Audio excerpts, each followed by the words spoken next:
another glorious day, my tea sippers, and you know what time it is. I hope you have all of your crumpets together because it's time to dish tea. And you're dishing tea, darlings, with Big Meat.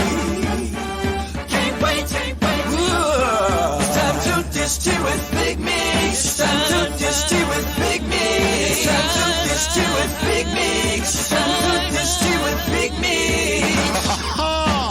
Darling. Hello.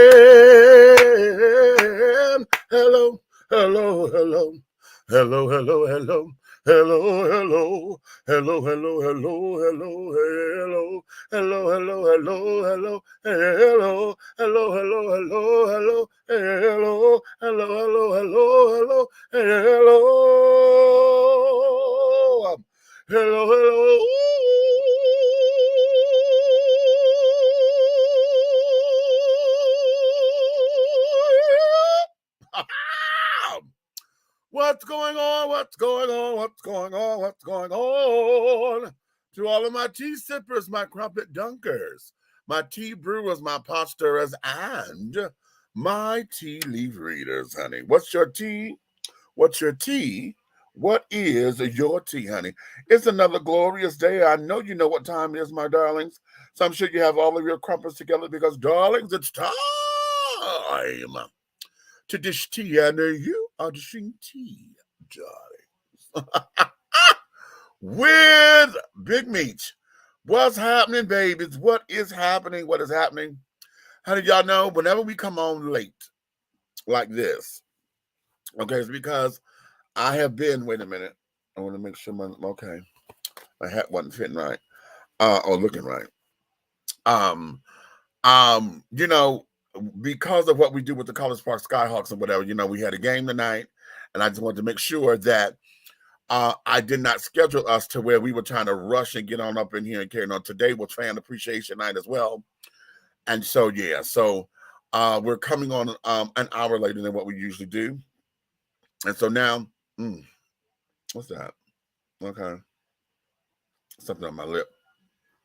So now, I'm waiting for our guest to chime on in. I told him, I said, listen, you know, when we booked it, child, I didn't realize that we had another engagement, and which was the game. So I'm like, okay, come on. He said, okay, fine. So now I'm just waiting for him to log on in and come in. But in between all of that, child, just do understand, honey, that yes, this is going to be a wonderful for us, darling. Okay. Just a wonderful. Okay. So I am ecstatic. Okay. The Skyhawks won tonight, honey. And baby, when I tell y'all these boys played their asses off tonight. Oh, okay. Yeah. Oh, it was such a game. Okay. Yes, honey. Yes. I live for my babies, honey. I live for my babies. You understand? Oh, and then, okay, now listen, because, child, we got a little grim. Honey, them children were trying to cheat and this, that, and the other, and blah, the yakety spleen, and okay. And so we were about to get that way, honey. The one little fucker sat down there, you know, they took the hit, they got the foul on one of my husbands, y'all know, okay. One of my husbands. So, child, Marcus was like, okay. And now they collided. Marcus trying to walk off. Old boy had fallen to the floor.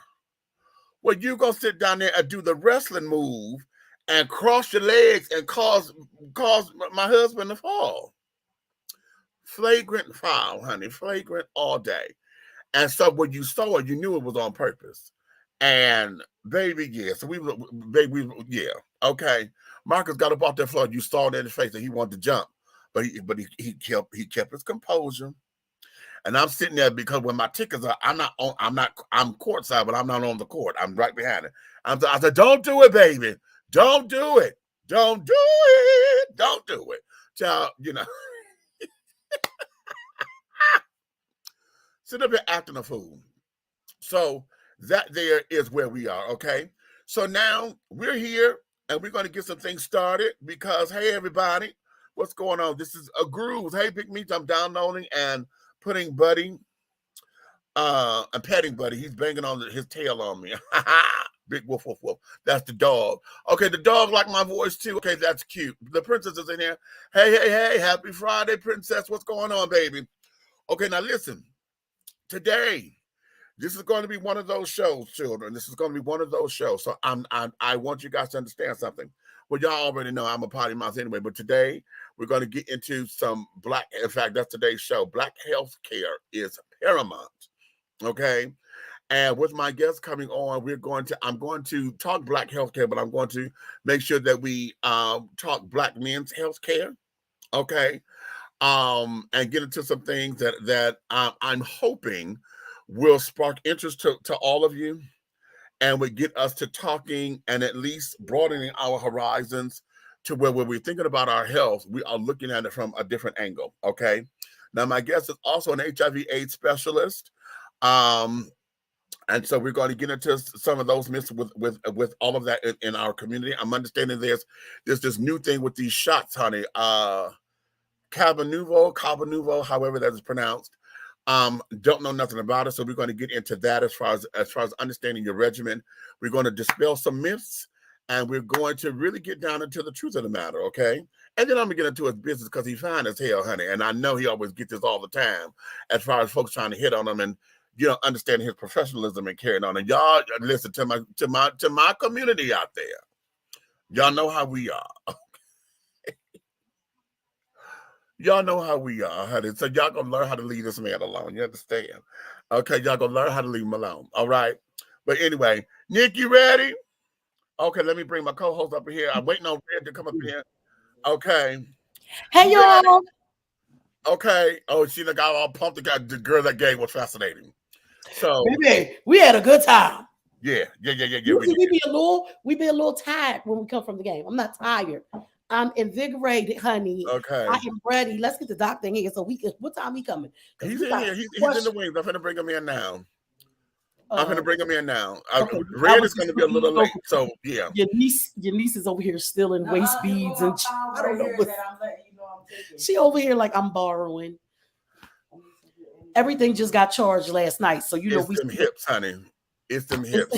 Uncle Meech keeps saying about them hips. It's them hips. She's worried about them hips. Get a waist trainer. She said I need a hip trainer, not a waist trainer. Without any further ado, I'm not going to entertain her. Listen, let's bring in our special guest right now, honey. This man, we met. God. Oh, Lord.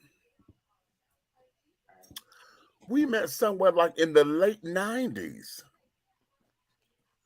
In the late 90s, he came to come and do a seminar for I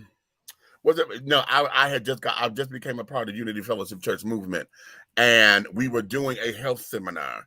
He was one of the doctors on panel. So this had to be 97, 98, up in there. Okay, was when we first met. And throughout the years, we've been very cordial. We haven't been able to hang out with each other the way I would like. However, maybe that's the best thing because I would have been trying to hit on him too. I would have been one of the kids I've been talking about. But nonetheless, what I have been doing, I have been following him and his work, and I have been watching him on the many different talk shows and carrying on whenever he's been invited, and I've been following him. And when I tell you this man is brilliant, I love his mind. I love the fact that he keeps it, 100. And when I say that, I don't mean just the fact that he talks our language and not trying to be all doctor coded or whatever. But what I mean is he shoots from the hip, okay? And really not trying to get you caught up in all of the legalese of it. He really just, listen, this is what we need to do, and this is how we need to look at it. No, I know you think the download was this, but the statistics say this. And this is what we got to, so we're going to get into all of that. Okay. We're going to get into all of that. So without any further ado, this is the one and the only, I love to say his name, Dr. David MALEBRANCHE. Oh. What's up, my man? So I'm absolutely mad right now. He does not have to come up in here. I can't live up to that intro. What's going on? Yes, you can. Your credentials say everything, honey. How are you, baby? Hey, Mama, what's up? Listen, I just want y'all both to know that I'm mad right now. It's okay, girl. It's okay. But listen, You are a handsome man. I want to say thank you for taking the time for coming on with us and carrying on. Like I was telling the audience when we booked the show, I'm like, okay, yeah. And I keep forgetting to look at my game calendar, right? Because I'm a season ticket holder. And so I try not to miss any other games, and it's a lot to go with it. And it's the G League team. So, and then when I look, I said, oh shit. And the game started at 7. I know that it was going to run right up until 9 o'clock, and I didn't want to race and run. So thank you for being patient with us. Yes. No, I appreciate it because I have to apologize because I got one of your later emails and I thought it was on Google Meet and it ended up being on StreamYard, and I had to go back to an older email because I had signed on a couple minutes before 10. So I apologize that I was late. Oh no, you're on time, honey. I would have known that if you saw. I left my camera up, so if you saw my background, okay, yeah. So let's get into this because I'm going to start with the basics because I want folks to understand who you are. So let's start with an introduction and let everybody know your name and exactly what it is that you do and what you specialize in. All right. My name is David Malebranche. I am an internal medicine physician, board certified. I have a master's in public health. I've done a lot of academic work, but my main area of expertise is around sexual health, HIV treatment and prevention, and particularly as it pertains to the diversity of Black communities in this country and soon to be globally. So. Wow. And soon to be globally. Let's expand that for a second, because one of the things that we are learning that across the globe, many of us we're very selfish here because we think that Black folks here in America are, underserviced, under everything. Okay. But what we're learning when we're seeing other countries, particularly, a lot of our British Black Americans and a lot of folks on the mother country, the African diaspora, honey, has just been completely underserved. So when you've been able to go globally in that particular perspective, what is it that you think is probably one of our main targets or whatever that we have to hit in order to get the ball rolling? Well, I think there's going to be a lot of work in the future around getting HIV prevention as well as treatment services to a lot of countries that may have been underserved in the past. So, I think about, countries in Africa where they have some of the highest rates. You think about a lot of the Afro-Latino countries in South America. Yeah. Think about the Caribbean. People don't want to talk about Canada, but like Montreal and Toronto has a lot of West Indians as well as Black people from other countries. So, we're all over the place. So it's one of those things where there's a lot of work that needs to be done. And the great thing I heard you mentioning Cabenuva, the injectable treatment that's available, where people who, are living with HIV, who have taken a pill every day and get to undetectable, where their virus isn't detected, they can now switch over to this injectable medication, which is one shot, like right above each butt cheek, every 2 months. And so they only have to come in to get those shots from their provider every 2 months. But I try to emphasize with people that it's not a beginning regimen now. So if you test for HIV and it's new to you, you can't say, hey, give me that injectable. I want to start on that. It's not FDA approved for that just yet. But it is approved after you've already taken a pill once a day and got to undetectable. You can switch over and it works just fine. There may be in the future a time where people who are newly diagnosed with HIV can actually start off with that, but that time is not right now. But there's a lot of stuff that's coming around in the future. And as we know, over the past 40 years, the epidemics has gotten black and browner, and the treatment has become more biomedicalized. So we're not talking about condoms and behaviors as much. we're talking about trying to control it by treating the people who are living with HIV so they're undetectable. That way, even if they have sex without condoms with a partner, HIV won't be transmitted. Or we talk about things like pre-exposure prophylaxis or PrEP, where you have either a pill once a day or you can get a shot once every 2 months to prevent HIV. So there are lots of options that are available for any type of person, regardless of your sexual orientation, your gender identity. There are options for people. And as time goes along, there's just going to be more options. So hopefully we'll get to a point where HIV will be a thing of the past. Okay. Why do you think that the conversations kind of switched over the years? When we were really like in the epidemic, and it would seem like we were a lot younger then. So it was like, but you heard about it all the time. They wanted everybody to be safe. And, you know, it was stuff everywhere. Prevent this, condom this, blah, blah, blah, blah, blah, blah. Right. And now, like you said, with the things like PrEP and things like that, it doesn't seem, nobody wants to talk about being safe anymore. Right. And but, why do you think that is? Well, I think the safety has taken on an evolving definition as the generations have moved along. So for us who are, you know, probably you're all Generation X with me. I'm 53 years old. So yeah, I just turned 52 on the 4th. So yeah. So we're all in Generation X. All we grew up with was behaviors. Mm-hmm. The only way you can have safe sex is by using condoms. That narrative has changed. And right now we're speaking to a generation, whether we're talking about millennials, Generation Z, or the generation that's coming up even younger after Generation Z, where safety or safe sex, because of the biomedical advancement, now has different definitions and it's more subjective. So it depends on what people feel comfortable with. So for me, always in my work with sexual health and HIV, I never considered myself a member of the condom police. So it was never to me about judgment, stigma, or saying you have to use condoms or else, because I'm a realist. Okay. And I got to be honest with you, is that most of and this is from both a research standpoint as well as just a personal experience of doing this work for 20 years. But the research will show you that regardless of gender, sexual orientation, gender identity, there's usually about 1/3 of all populations that will say they don't use condoms consistently.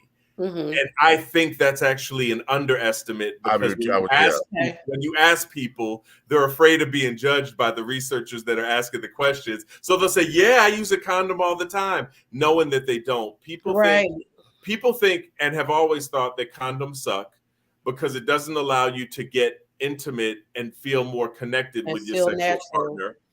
It also, for a lot of partners, decreases the sensation, doesn't feel as good. So folks don't like to use condoms. So the fortunate revelation with all this is that now we have biomedical advances and a generation has come up that's been more vocal. I think for us, if we were to say back then, we don't like using condoms and we aren't going to use condoms, man, the stigma and the judgment and the discrimination would have been profound, and probably was profound, for the people that were very honest about not using condoms consistently. Mm-hmm. Nowadays, people can say, hey, I don't like condoms, or I don't prefer to use condoms, but I'm taking PrEP.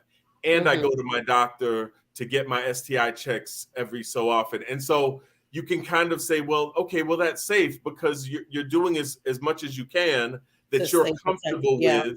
And you're getting checked out to make sure you don't have any STIs that you have to be treated for. So in that definition, safety goes beyond just the kind of where we used to talk about just using condoms and pushing people on condoms. I think now people feel more empowered to say, I don't like using condoms, but here are the other things that I do to protect myself and my partners from HIV and other STIs. And I think that's one of those things. My job as provider is not to be Judge Judy. It's not to be Judge Joe Brown. It's not to be any of them. Please don't be him. I gotta listen to you, and you tell me how you like having sex, what gives you pleasure, what you enjoy doing, and then my job as a clinician is to say, okay, there's a lot of shit out there that you have to know about or be aware of, and so what would be the best options for you to protect yourself while you get your freak on? That's the way. Right. Okay. Now let's do this. Let's do this, because see, as a former HIV counselor, back when I got started in it and I got out of it, it was emotionally draining for me. Emotionally, because I'm very emphatic, so you know I feel all that shit. I'm from the generation of where we had to do risk reduction. Let's say it again, Demetrius. Risk reduction assessments. Okay, couldn't get that out. Okay, okay. I'm gonna say something stupid. I'm gonna hold it. I'm gonna hold that. Dr. David, you know, he said he know you for a while, Dave. Okay, I was trying to say something real stupid. But we were doing RRAs, okay, and assessments and carrying on, and then all of a sudden that stopped in the HIV conversation. Right. And I was like, okay, what was this? Because then we got into this whole puritanical, you know, oh, you got to have a condom, you got to have a condom. And one of the things that we knew about grown folks is you can't tell nobody grown what they gonna do, okay? What you gonna do, nope. Or what you need to be doing. Well, the reality of it is, if you in the heat of the moment, listen. Sometimes that just ain't. It's all of that, you know. A lot of us don't carry them, you know, like right. we used to.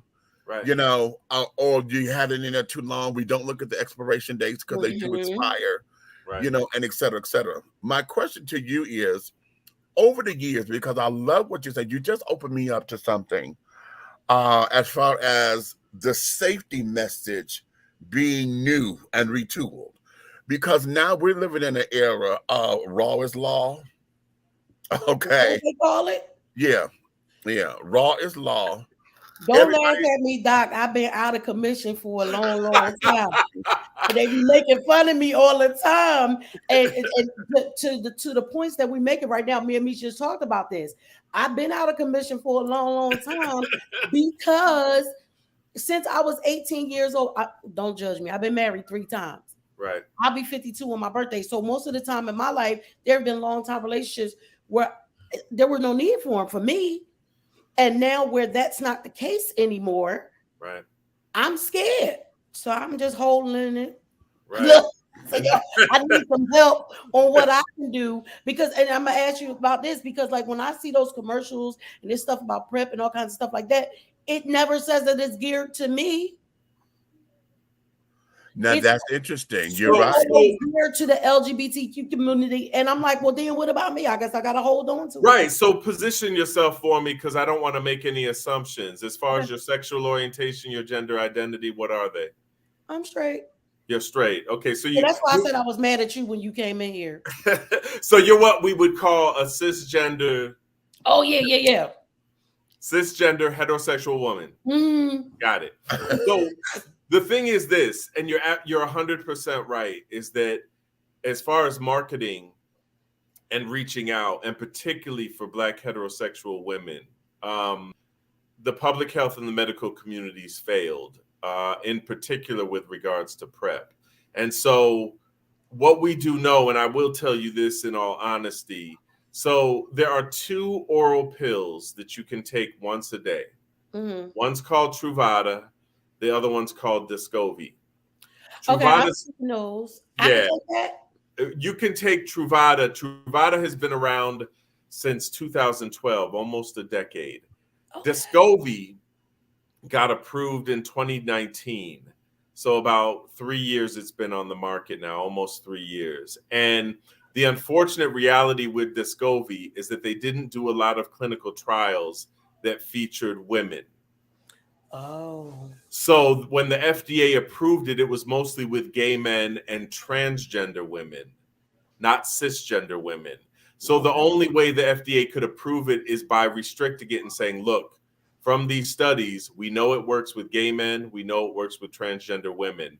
We can't say for certain whether it works with cisgender heterosexual women. And the reason is because vaginal tissue, it has to do with the absorption of the medication, and if it gets if it penetrates into the vaginal tissue enough so that it can prevent HIV from causing an infection. And so I'll tell you, for a cisgendered heterosexual woman, or I even would extend it out to transmasculine or transgender men who still have vaginas, you would use Truvada. You're not going to use Descovy because it's not approved for use with people who have vaginas.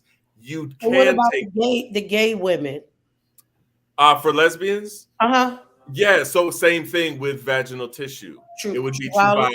The other good thing about I'm asking for my daughters. Look, she in there. I'm about to tell her too. The other thing is that the injectable version of PrEP, it's called Apretude, or cabotegravir is the name of it.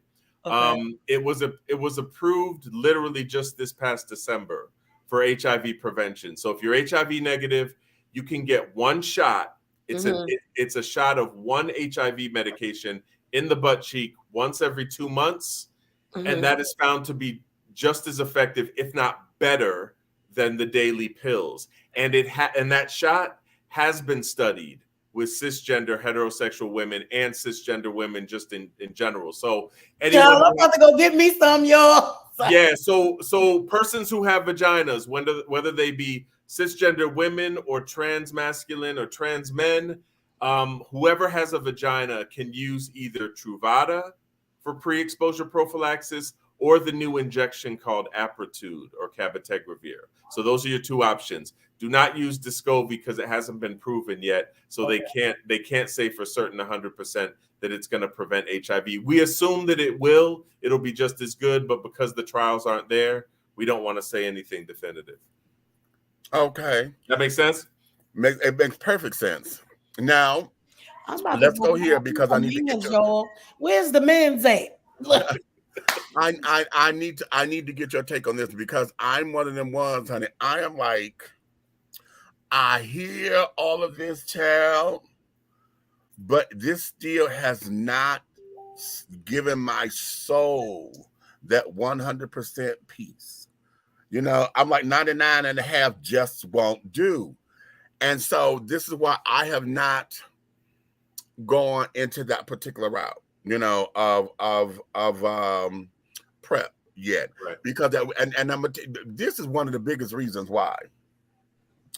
In the beginning, when it was first hitting everything, baby, everything, every fucking where. You need to get on PrEP. You need to get on PrEP. Remember how the message of condoms was? I know. That was the message of PrEP. I get it. Except for with women, they weren't pushing it. Right. And that was my thing. I was like, I would see it all the time. And that's why women thought. I have sisters that I've taken care of who are living with HIV and got it within the past 10 years and said, shit, if I had known that PrEP was for women too, I would have taken it back then. And they feel kind of ripped off, yeah, and a little bit pissed off about that. So I just wanted to acknowledge that. But you're right, Demetrius. It was literally like all they were pushing. It was like condoms. Yeah, you need this. You need this. You need this. And my whole, especially when everybody was giving it away for free. Oh my God. And, you know, it just became this, and everything in my soul, I was like, no, somebody is paying for this somewhere. Because once you get on it, there's a regimen that has to be done with this. So somebody got to pay for this on the back end, or this is the trick. And I always felt like it was just like a dope dealer pushing some shit on me. That first hit is free. You know, everything else is going to have to cost you. In the beginning of all of this, I was like, no. I got a good sister friend of mine, honey, was like, you know, we interviewed my baby, honey, worked for the health department, and he was like, listen, you know, I understand and this, that, and other, but the science is this and the science is this and the science is this. I said, I understand the science, JS, honey, but the way how everybody keep pushing this message, it is not sitting well in my soul, honey. Something just, it ain't 100% with me. So now for those who are like me, what is your message there? Because like my whole idea for risk assessment, you know, I know, well, I'm over 50 now, so I'm not the whore that I was back in my 20s and 30s. Okay. But then lies you tell. Look, are you sure? No, but on the seriousness, oh, wait a minute, because see, oh, No, I have to say yes, because the hoe that I am today, honey, oh my God, she tame. Yeah. She is real tame. Oh, she is real tame. Cause I be over there, I be looking. I be like, who over there? Where you at? But I have to say this though, and that there is sex is my addiction. Right. Oh yeah. Okay. So a lot of me in my early 20s and 30s and carrying on, a lot of that was acting out. Right. And carrying on. And when I came to understand that, right, you know, then we had to put some things into perspective. And then I had to learn how to have sex healthily, you know, and in a healthy way. And then understand, no, I'm one who likes the group thing. I'm one who likes to go to sex parties. Right. You know, I like it. And there's nothing wrong with that. Oh, hello. You know he don't think nothing wrong with it anyway. I don't. And even if somebody thought it was, he wouldn't give a damn. I don't give two cents less than a good damn, honey. I love him. But at the same time, in understanding that, I had to also understand my triggers in it too, because being around it is like, okay, I'm in this atmosphere, but I also know when I am just having fun versus when I'm driven because addiction is saying, bitch, you can't stop and you can't control yourself. And I've learned how to do all that. So I'm one of those particular people. My question to you, because I know this is rambling, my question to you is, as a physician and coming up with clients such as myself, what is it when we come to risk assessments and understanding how is it, what's going to work for you? How is this, what is it that you do with clients like me? Right. So, you know, if you were to come into my office, I would ask kind of what you're comfortable with. I would go over all the behaviors that you do, whether you're sucking dick, whether you're eating ass, what you're doing, whether you like to get screwed or whether you like screwing other people, like condoms, everything. I would go over all that stuff, fine tune like exactly what behaviors you're engaging in, and then talk about what options based on that would probably be best for you and what you would feel most comfortable with. And then we would have to go through that together to figure out what would be best for you and your lifestyle. Now, what I will tell you is this: PrEP, a lot of the clinical trials, it's effective in reducing the likelihood of catching HIV anywhere from like 90% all the way up to 100%, depending on what study you look at. Okay. But just be clear that you're not crazy to have a little bit of skepticism to be like, this probably isn't 100%. A lot of the studies that have evaluated PrEP have found that it's not 100%, but it is in the 90s to high 90s. So that should be pretty reassuring. And instead of focusing on, well, oh my God, there was one person that once got HIV while they were on PrEP, think about the hundreds of thousands who haven't gotten it. Right. That's not how the media works. The media works on the one negative story rather than focusing on the positive story. So that's the first thing I would tell you, is that, you know, your skepticism or caution is warranted, because that's on you. That's your personal freedom in like what behavior you're comfortable with.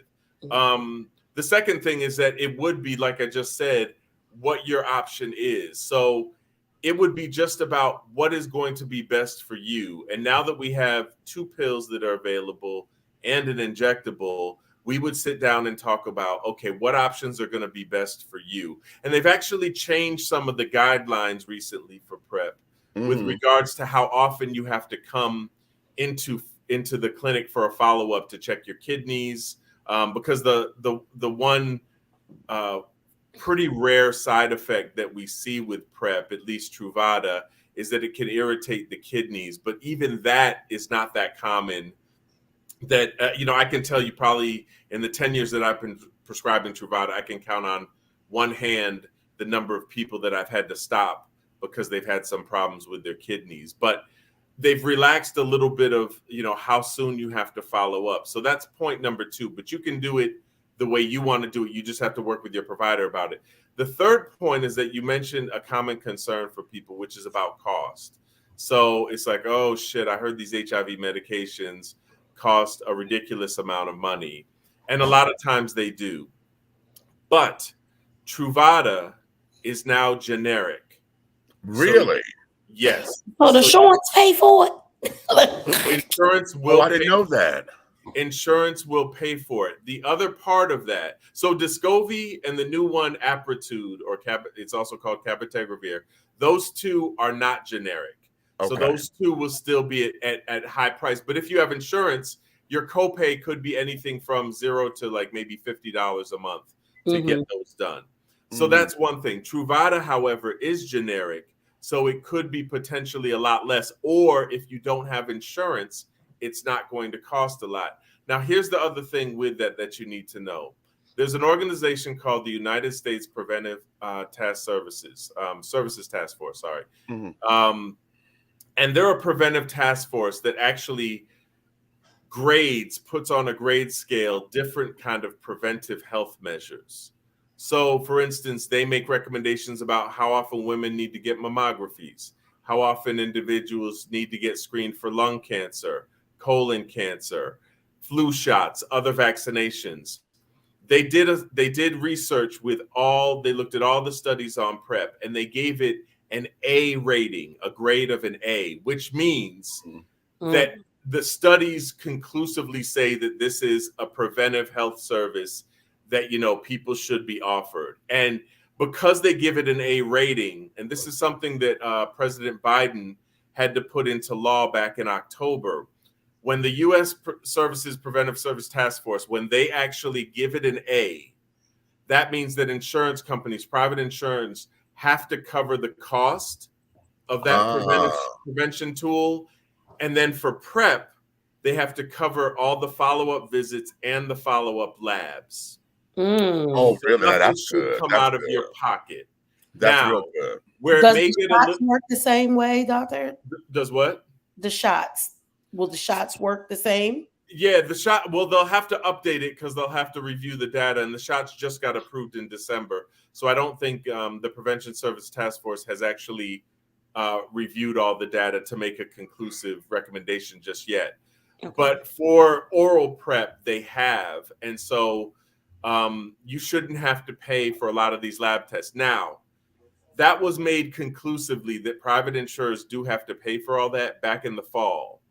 But what you hear about, and there was a recent story I saw in the media about this, is that insurance companies will try to wiggle their way around that and still send bills to patients. And patients freak out, and then they get turned off, and then they don't want to use the medication anymore. And so if there's someone, that's on PrEP and is worried about the cost for follow-up visits and labs, their insurance company, especially if they're paying every month out of their paycheck for insurance, should be covering all the expenses for that. And if they do get a bill, they need to call and fight back or bring it to their doctor's office so their doctor, their nurse practitioner, their physician assistants can fight for them.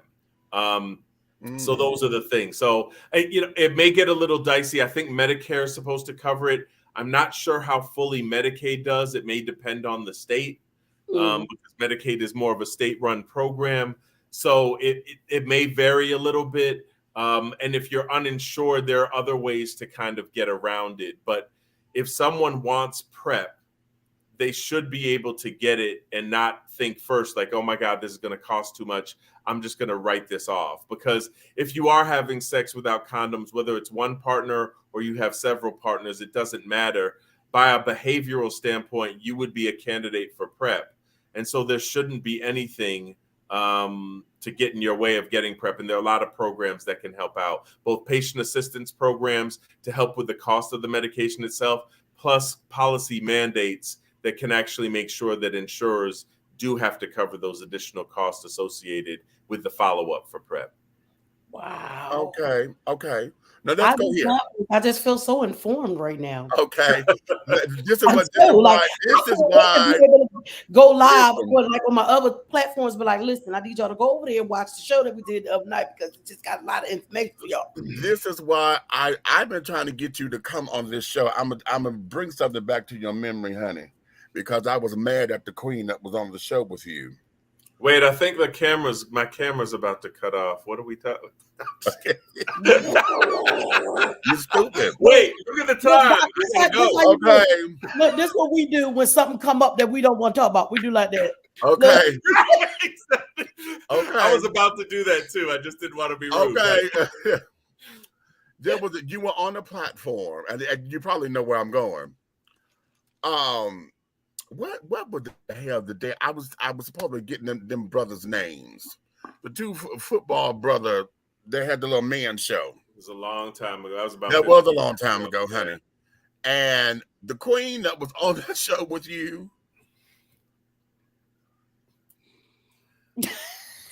What?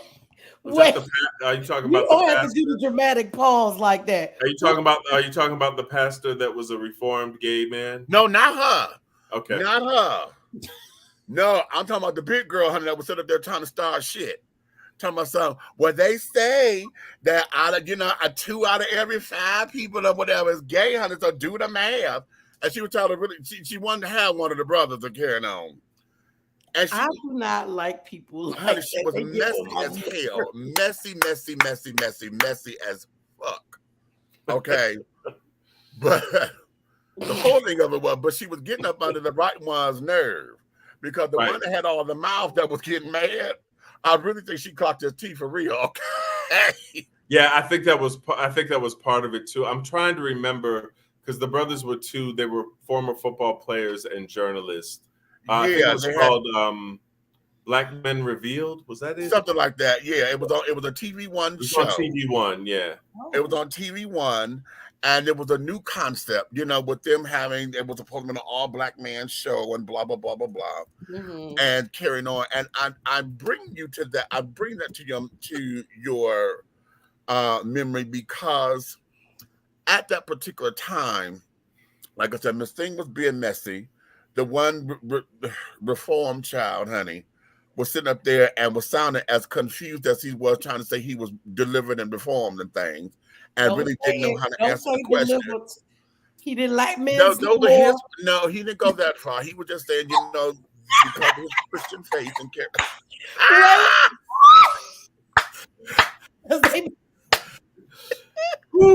Hey, Doc, I swear, I've been like, why is you lying to these people? I love women's. Okay. I'm women. Okay, women. Okay. But what it was, and my question to you is, in dealing with disseminating information and needing to educate Black men and coming into those particular spaces, do you find it difficult? Or because you were so cavalier on that, it was ridiculous. What was it? How do you navigate your way through those waters? Because oftentimes, a lot of folks don't want to receive it, especially when you're talking about men on the DL, because the DL numbers are not like what everybody wanted to be. They want HIV to be caused because men are on the DL, blah, blah, blah, blah, blah. But you were the first one to do it. And I remember those days, honey, when everybody was ready to jump down your pretty throat and be like, nigga, you lying. Right. You lie. So how is it that you navigate yourself through those waters? Yeah, I would say, the main thing that I keep in mind, and you all may know this brother, Cleo Monago, Dr. Cleo Monago. Yes, I've had him on the show. Yeah, so Cleo is a dear friend of mine. I've known him probably for about 23, 24 years. And he changed my perspective on a lot of things profoundly. And one of the things that he often says, because people do get frustrated talking with us within our diverse Black communities. And he talks about kind of a lot of the racially informed trauma that we're carrying around with us. And I would say probably his approach is the best approach, which is kind of more of an understanding that a lot of people are just acting a certain way because they've been wired or programmed to believe that, and steeped in kind of, white supremacy, anti-Blackness. So we're kind of programmed to believe and regurgitate these sound bites that are just straight up garbage and trash just because somebody else said it, and because it's what's familiar that everything bad has to be associated with Black. So, I try to bring facts to the case whenever I can. And what I realize, and whether it be, something like HIV treatment, myths about HIV, whether it's something about COVID or the COVID vaccinations, what I try to do, and I'm not successful at this all the time, but what I try to do is just be understanding of where a person is and listen to what they have to say. Because a lot of people, I really got upset during the COVID-19 thing, especially about vaccinations, and they would call Black people anti-vaxxers. And I was like, wait a minute. All the patients that I spoke to who didn't want to get the vaccination had valid concerns, not only from racism and bias within the medical profession to the fact that the vaccine was created under the watch of the former president, who is a known racist and is anti-Black as hell. So there was justifiable skepticism.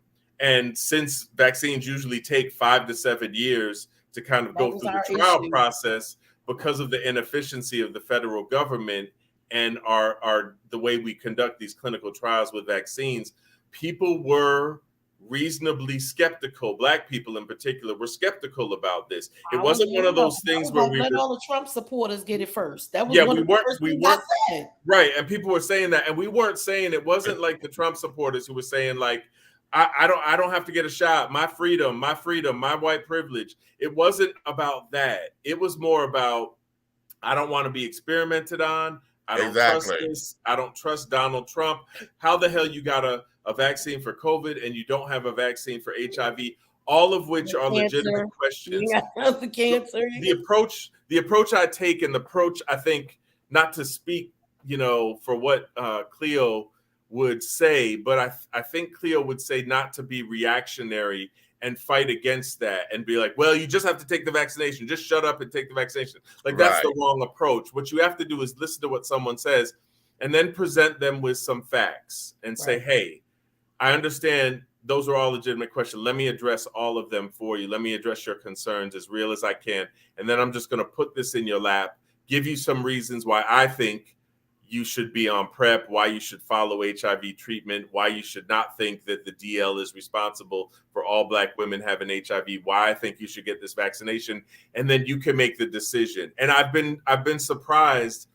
Some people, when we have that kind of raw conversation, at the end of the conversation, and particularly going back to the COVID vaccine example, they'll say, you know what, doc, you convinced me. I've never heard anyone talk about it the way you do. No one's ever listened to me and taken me seriously when I bring up my concerns. I'm okay with getting that shot today. If you got it for yourself and you think it's safe for me, I trust you with that. And that means a lot to me. There's been other people who it took weeks or months for them to get to that point, but then they come back and they say, I was surprised. One guy who was like 23, we used to joke because he said, he was in the room with me. He was like, yeah, I spoke with the ancestors, and the ancestors told me not to get the vaccine. And I said, okay. Well, you gotta stop lying on them. Right. And so when we left and we were talking about his HIV treatment, some other stuff.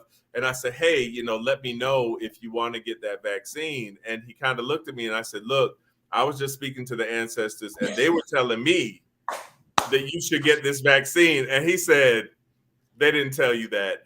And we just busted out laughing. But what was funny was that 2 months later, when he came to see me, 2 or 3 months later, he was smiling. And I was like, dude, why are you smiling? And he lifted up his arm and he was like, and I said, what are you talking about? And he was like, I got the shot.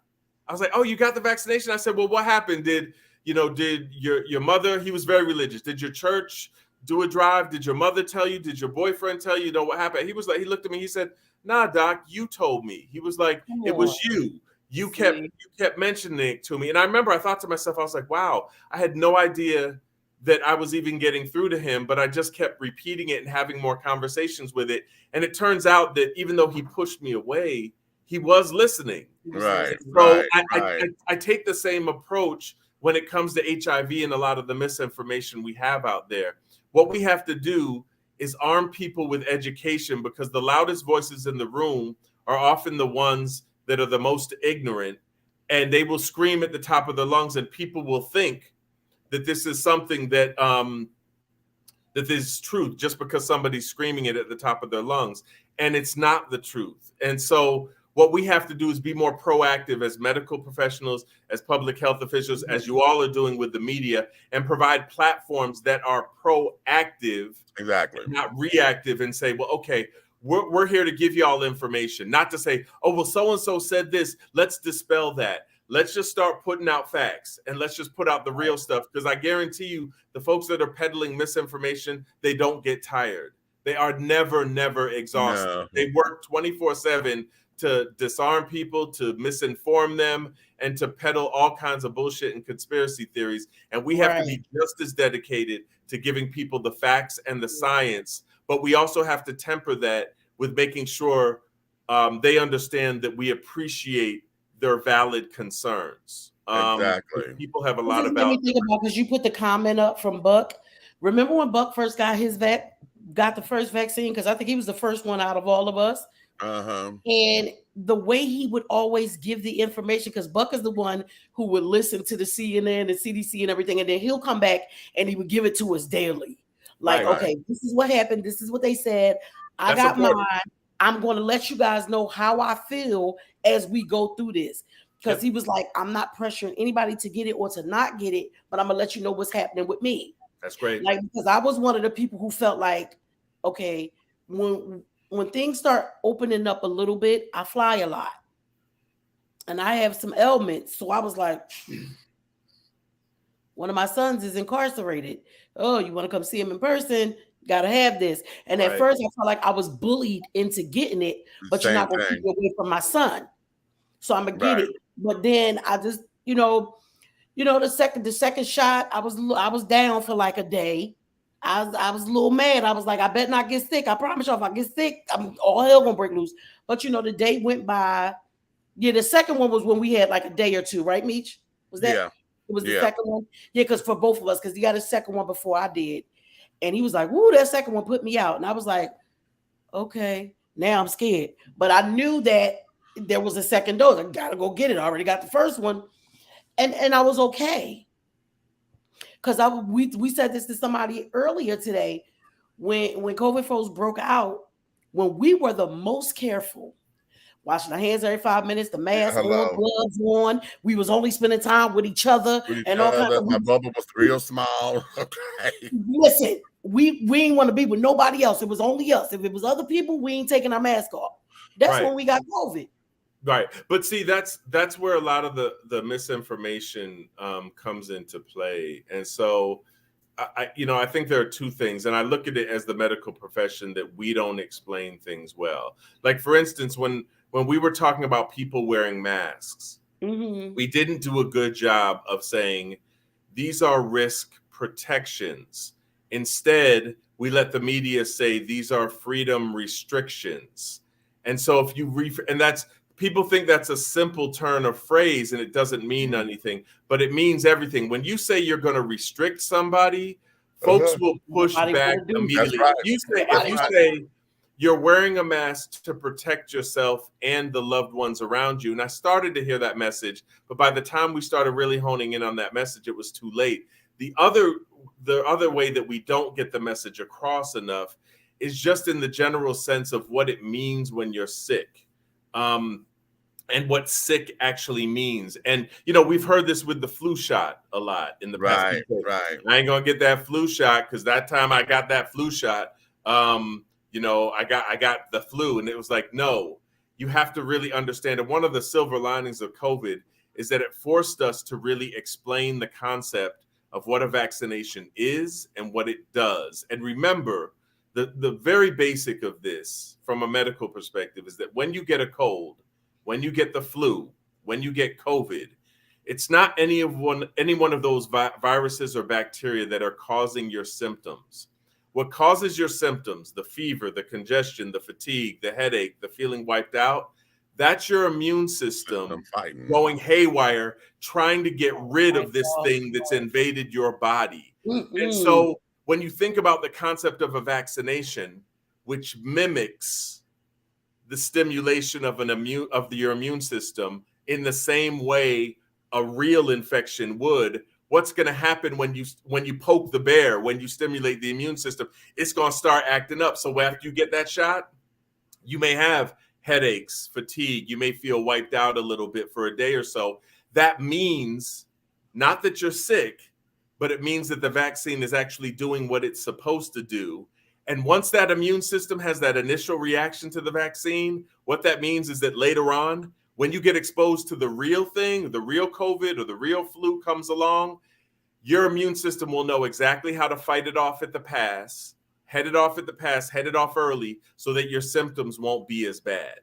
That's the purpose of a vaccine. And we don't always explain that to people in language that people can understand. Right. And so I try to tell people, as doctors, as nurse practitioners, as PAs, as public health officials, we always love to hide around big words. And we'll say, well, you know, the influenza and the deep venous thrombosis that's causing cavernous sinus to, you know, we just throw all these medical terms there and people's eyes glaze over and they're like, what the hell? What are y'all talking about? If we just break it down really easily and give people the basic concepts, folks are smart and they get it, but you just have to talk to them as a sensible human being and not hide behind a lot of big words. There are a lot of insecure doctors and public health officials out there that, because we don't know how to talk about medical things in lay terms, we hide behind big medical words because we're insecure about that, because we're scared that we won't be able to explain it as well. And that's a skill. They don't teach you that skill in medical school. That's something you have to actually have as part of who you are. And unfortunately, most of the medical profession is not really good at explaining those things to people without scaring the shit out of them. That's it. Let me ask this, because as a medical professional, and I label this for Black healthcare specifically, and I want to talk about Black men, because let's start with men's healthcare period, because one of the things I know I get so tired of. Every time we look at a magazine, every time we look at television, every time we look at anything, everything always centers around a man's health, centers around his sexual proclivities, his sexual being, his sexual prowess. And then everything that we do is to make sure you can have better sex. Everything, honey. Go wipe your nose, honey, with this special tissue so your dick will stay harder longer. Right. You know what I'm saying? Hey, you never know. That may be a new way to administer Cialis or Viagra, is through a wipe, a tissue. You can wipe in your nose. Well, you know what? As big as my day, I've always been the runny nose boy. Don't start no shit, honey, because I'm not. Anyway, Nope. But men's health has always, you know, everything centers around men being able to have sex better or more, or whatever the case may be. But what a lot of people don't, and this is what I had to learn, is that ejaculation, I teach this to folks, and I say it like this: men need to ejaculate so that it regulates their hormones the same way women have periods once a month. Mm-hmm. So that your body regulates. Now, we don't understand why men have their sexual that energy is so high. But why is it that everything medically, or when folks are talking about men's health, everything revolves around his sexual practices or being able to have sex better? Is that the lure to get him in to be treated, or what is that? Yeah, it could be. I can't speak on, you know, how people define men's health and what tools they use to try to get men to visit the clinic. Obviously, you know, there are a ton of studies that show that women are more likely to be proactive about their health and follow up with medical providers than men do. That's just a fact. I don't know why, and I think it's a good question to push back on, because if you were to Google men's health, you would find that they talk about things like erectile dysfunction. Okay. They talk about premature ejaculation. They may talk about hair loss, which has to do with, you know, with getting older and testosterone and all this kind of other stuff. So you're right in that respect. And I think we don't talk enough about starting first and foremost with mental health. And expanding the definition of health for men's health to include mental health, and then also talking about all the other things from, you know, cardiovascular disease, high blood pressure, diabetes, cancer screening, you know, and sexual health just in broader terms. Because like when you talk about men's health, it's usually about, oh my God, your dick can't get hard. But it's like, well, how about let's talk about sex and the ways you can get pleasure, whether your dick gets hard or not. And why don't we talk a little bit about physical intimacy, emotional intimacy, spiritual intimacy, and how that ties into your health. And so we don't have you feel that unless you have a hard dick, then you're not really fulfilling your role as a man, or you're not healthy as a man unless you can still get an erection. Those things always need to evolve. They need to be retooled. They need to be redefined. I don't have an answer for you as far as why the focus. No, it was unfair. That's an unfair no, question. because I don't know why they do it, but that's when I speak about men's health and when I treat people for men's health, I try to take the whole person involved, not just, kind of what's below the belt and how often your dick's getting hard. That's not the sum of what a man's health is all about. Okay, staying here. Let's stay here because again, probably another unfair question, and that there is prostate cancer and prostate screenings because men. I'm gonna term it like this. We have been able to help women mentally rectify if they had to go get double mastectomies to carry it on, if they had to have any kind of tubulization or any kind of hysterectomies or whatever. And we have gotten women into being able to work their way back to saying that my breasts, my uterus or whatever doesn't define me as a woman. Right. All right. However, men have a hard time with this goddamn finger test, okay, and things of that nature because it takes away from their masculinity. It means something that is not, and it's only if it's 30 seconds, child. I laugh at mine all the time, okay, since I've had to start taking prostate. I laugh because, child, it's over before I even notice it, And some of y'all might say, well, that may be a little different for you, but no. Yeah. Or they may say you've had bigger than a finger. Come on now. Right. Right. But that ain't none of your business, however. Yeah. Anyway, but the thing of it is. He done fell right in. Yeah, he fell right in with this body. Baby, yes, that button is used so often around here. Okay. You have no idea. But I know we haven't, but has there been any kind of discussion or have you participated in any kind of discussions where we can get that to be an upfront discussion? Kind of like what we said about condoms. We started saying, you know what, I don't like that shit, blah, blah, blah, blah, blah. Let's start there and be honest about it and then work our way into why it's necessary. This is treatment. Well, have we had these kind of discussions?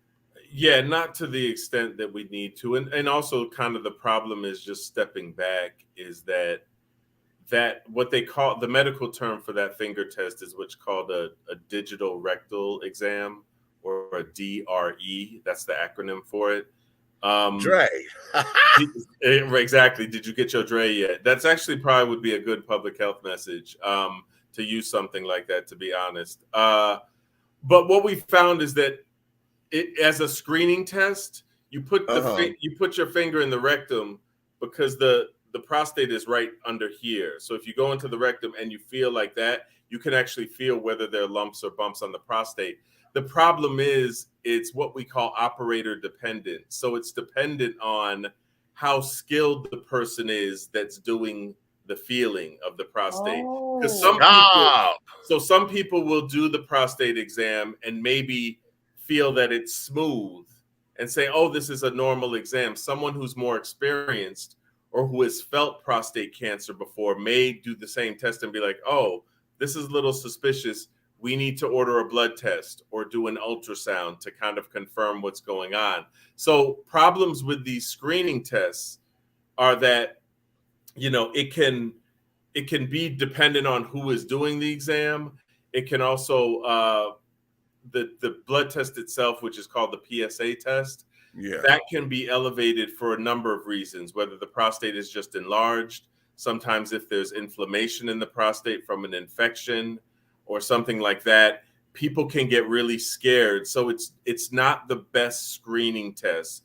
But what we try to educate people about is that in particular, we see that it has worse outcomes among Black men and men of African descent. And also if you have a family history, like particularly if you have a father or uncles or brothers who have had prostate cancer, that's going to increase your risk of getting it. And therefore, it would be more likely that you need to get one of these screening tests to just keep an eye on it and make sure you're okay. And then typically, I think after the age of 75, they say that people, you know, the benefit of being able to pick up prostate cancer at that point, will it add that many years to their life after 75? I think the verdict is still out. So they say you may not need to really get that test at all for men who are over the age of 75. But typically from about 40, 45 up, you'll probably experience a doctor who will recommend either that digital rectal exam, the finger test, and or the blood test, which is called the PSA. So either of those. But I think it's one of those things, it's not a slam dunk. So the tests that are slam dunks, mammographies for women. And if you detected cancer early enough, it'll help the chances of the woman beating the cancer, living a longer life. Colonoscopies, same thing. If you screen for that test often, you catch it earlier, the likelihood that you're going to be able to treat it effectively, it won't kill you, that's increased exponentially. If you're doing these prostate screening tests, the literature is a little bit more up in the air about whether it's a slam dunk. It's not quite the slam dunk as far as being a good screening test to make sure someone lives a longer life, a healthier life, as colonoscopies and mammographies are. And so it takes a little more conversation, nuanced conversation between you and your healthcare provider. It's not something that just be like, well, we know that this is effective, so get your colonoscopy once you turn 45. Or for women, we know mammography detects breast cancer early, get it once you turn 50. Like, those are the guidelines. With prostate cancer screening, it's a little bit more up in the air, so you have to have a conversation with people. Because once you start that train of doing the test, getting the PSA blood test, then you have to get an ultrasound of the prostate to kind of take a look at it.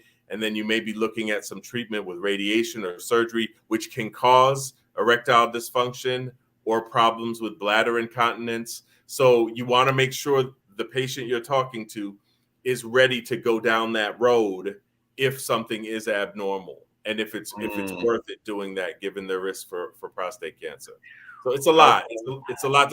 It's not cut and dry. It's more areas of gray with prostate cancer screening. It's not as black and white as colon cancer screening with colonoscopy or breast cancer screening with mammographies.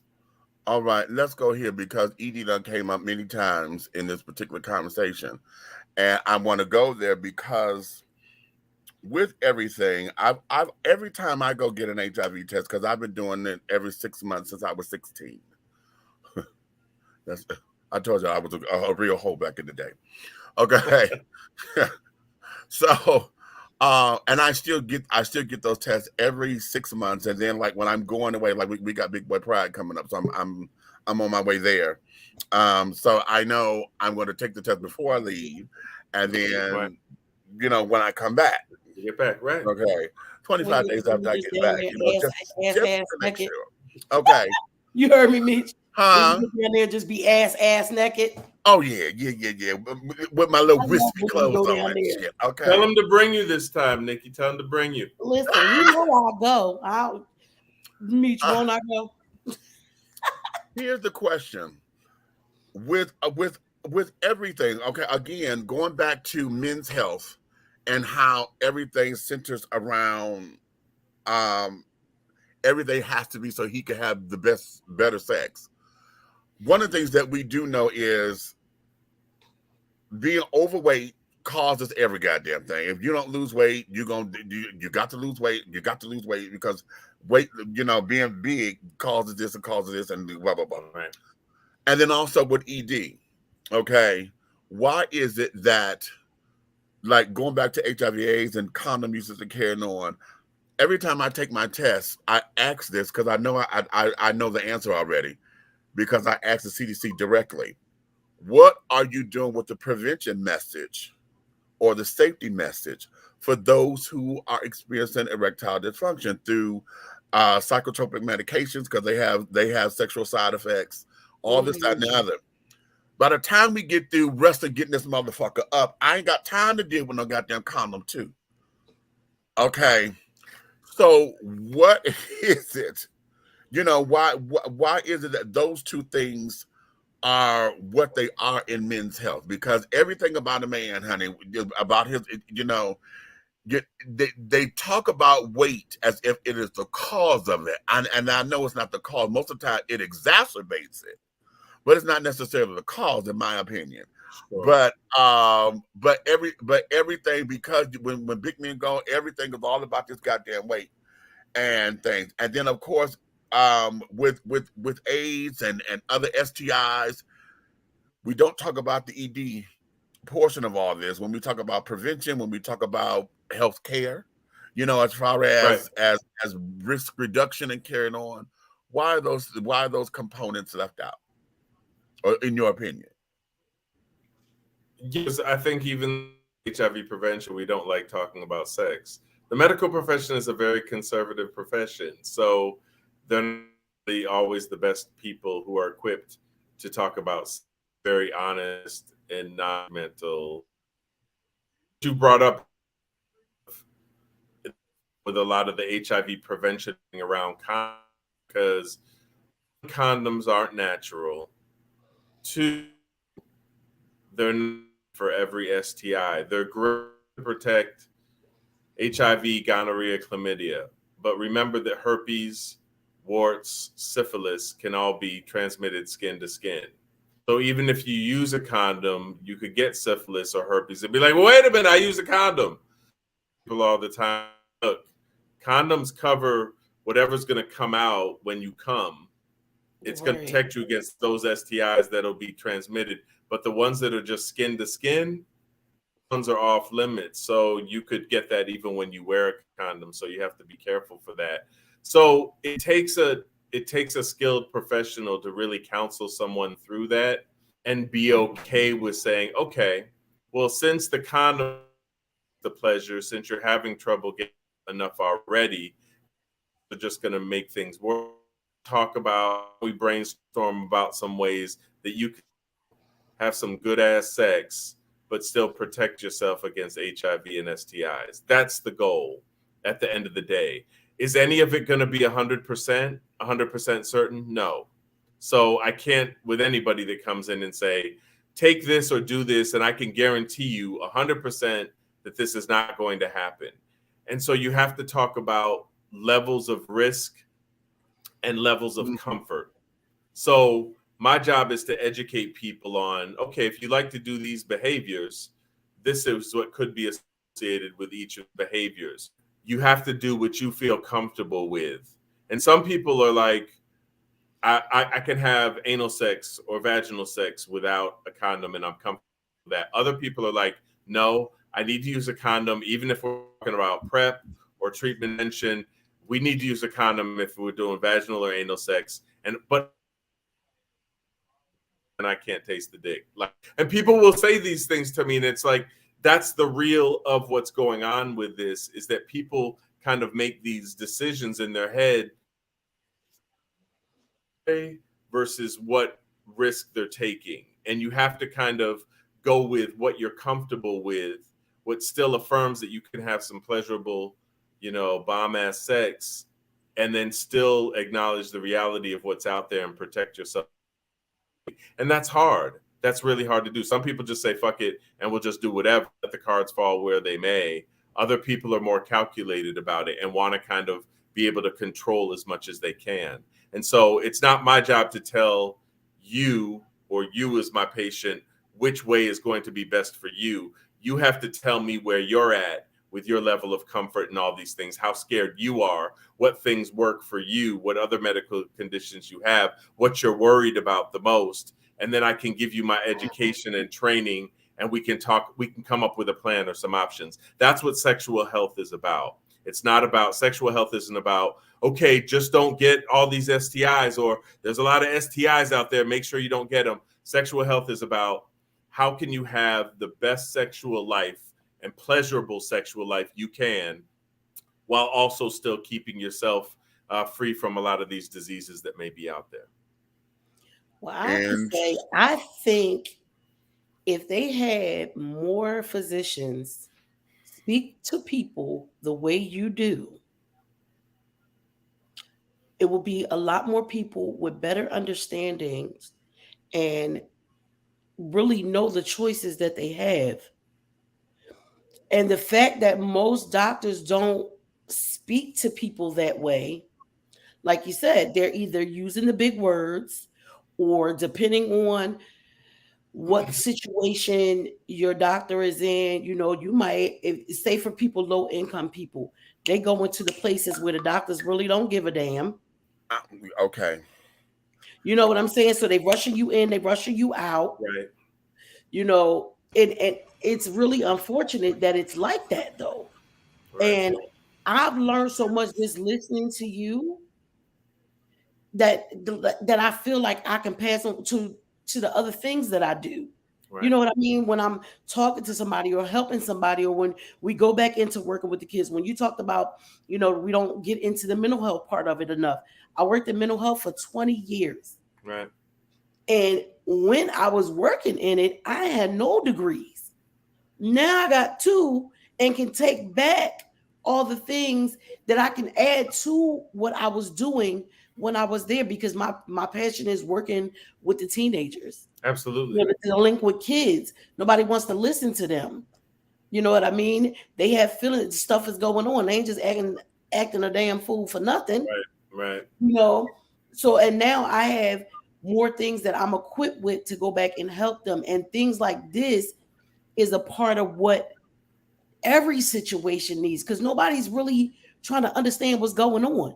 When we talk about sex and stuff like that, it's either we gonna get it or you ain't getting none. Or, Red was just in here. I was like, Lord. Yeah, I'm gonna bring him in. Yeah. You know what I'm saying? But this, who would have thought? Like I said in the beginning, when you told me I'm able to use those things. Right. Like you did, you had no idea, case in point. Probably a lot of women out there. Right. There are a lot of us out here that like kind of preach these messages, but the problem is that medical training kind of programs clinicians to talk about diseases first and health and wellness later. And it should be the exact opposite. We should be talking about health and wellness first and foremost, and then how to prevent disease, or in the case disease happens, how to treat it. But we should be talking about health and wellness first, and particularly when it comes to sex. Because why do people have sex? Because it feels good. The shit feels good. Ray, did you hear? I could get some. I'm gonna go find me a man's. Did you hear? On a man's. Did you go? You gonna find you a man's? You delivered. Somebody's daddy. Where these kids? Listen, Lily need a new grandpa. Okay. So now, let's go here because now, with you being a physician, and I know in your personal life, I've seen some of the pictures. Okay. And I got a hard stop at. It's I'm actually on the West Coast now, but I gotta leave in like 7 minutes. I thought I got you an hour. So okay. So this here, and this is a perfect place to end it. In your personal life, who is the physician's physician? Because how is it that you take care of yourself and deal with your own sexual health and carrying on, yes, and all of that? Yeah, so I'm very clear with stuff. Like being 53 years old, I've also been living with HIV for about 15 years. I have an enlarged prostate. I have heartburn. I have sleep apnea. I had a herniated disc that I had to get surgery on about 10 years ago. So there's a lot of stuff that I deal with as a patient. And I had a good primary care doctor for a long period of time. Now I have my insurance is with Kaiser, so I have a few more specialists, but they tend to do a really good job where I live in Georgia, so in Atlanta. So I'm pretty well taken care of, but it's just one of those things where I know that, I have medical problems too. And, when I speak as a physician, I'm also very aware that I need to put myself on the other side and be like, okay, if I was on the flip side, how would I want to hear something? or how would I want somebody to talk to me? And I've had experience with really shitty doctors, really shitty nurse practitioners and PAs, and I've had some excellent PAs and nurse practitioners and doctors to take care of me. So I know what makes a good one and what's not a good one, and I try to stick with the good ones as much as I can, or cling on to them and stay with them and make sure I follow up with them as much as I can. Okay. All right. Well, darling, I'm going to let you get back into your world. Okay. I don't like the tone of that. I don't like the tone of that. What are you trying to say? I'm gonna let you have your personal business. I'm gonna let you keep your personal business. Now we were talking professionally. But all of us are here in Atlanta, so darling, you know, we're due to sit down and to do a face-to-face. We need to meet up. That would be a beautiful thing. We should do that. Come on over to the car club. You want to come to the car? You want to come into the car club with us? Come on. Okay, the car club and come to the game. Okay. Come to the games with us. But I really wanted to make sure that we had this time so that folks can really understand, you know, what is going on and why Black healthcare is paramount. Right. You know, paramount. So if you had a closing word to give to everybody, you know, about Black healthcare, what is it that you want folks leaving here understanding? Yeah, I think the only thing that I would say is that the healthcare system is not designed for us. We know that, just as the country was not designed for us. So the challenge in front of us is to not, you know, get defeated and shoot ourselves in the foot. You still have to work within the system or try to fight the system wherever you can, because I guarantee you that if there's a bad medical provider out there and who doesn't follow up with some of your concerns, they go home and they're not really thinking about it. They may not worry about it. They go back to their families, their lives, and they keep moving on because you may have been one of 20 to 25 patients they saw that day. But if it's your thing, you have to find your own voice and you have to speak up. I know a lot of us have a tendency to let go and let God and wait until the last minute. Whatever's going to happen is going to happen. But we don't need to take that approach, and we need to respect ourselves and our bodies and our minds enough to know that if there's something wrong, to speak up. And whether it is with an official doctor, whether you have the means to see a doctor or not, bring it up to somebody that you care about or that you trust, because you don't know how someone can kind of lead you to a place where you can get some help. So I think it's all about empowering ourselves to find our voice. If something is going on with our health, speak up. All right. Well, on that note, baby, let me let you get back to West Coast time and things of that nature. I appreciate you. I thank you. West Coast time. What you doing over in Cali? Can you bring me some Roscoe's back? Okay. Listen, I've flown over there just to go get some before. I'm in Atlanta. I don't know what you're talking about. Okay. Right. I ain't saying nothing more. Look, Red, we showed them that. We showed them that, Red. That's the last time I'm going to do that. But listen, y'all, it's been an absolute pleasure. Thank you for having me. Baby. Thank you for coming in. We'll keep you so in touch, much. okay? All right, we'll talk later. Gentlemen, this has been Dr. David Malebranche. He said Malebranche. You know, I got to give him Malebranche. Malebranche, okay. Yes. Bye, y'all. Good night, baby. Dr. David, darling. Dr. David, Dr. David, Dr. David, honey. Thank you, baby. Thank you. Tell your boyfriend I met him. Okay. So yes. Good. Honey. That was so Wasn't that good? Did you like that? Did you like that? I'm glad. I did. I really did. Okay. I really did. Hey, birthday girl. She said, y'all stop young lady. Happy birthday. Hey. Happy birthday, Amy. Happy birthday, Queen Latifah. Hey. Okay, Queen Latifah is 52 today as well. All right. Okay, so hello, happy. Okay. So yes, my darling, let's do this. I'm gonna take a little break because I've got to go get some form of libation, honey.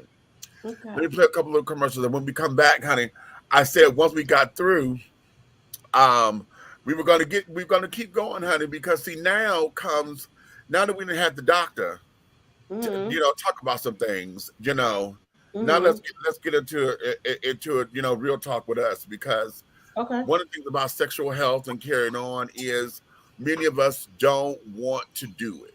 And so let's break that down. Why? You know, we want to fuck all and carrying on, but don't nobody want to go do what the fuck it is they supposed to do to take care of their damn self. Come on. You know, or they expect Talk the other about it. person to do it. You know, you're too damn trusting.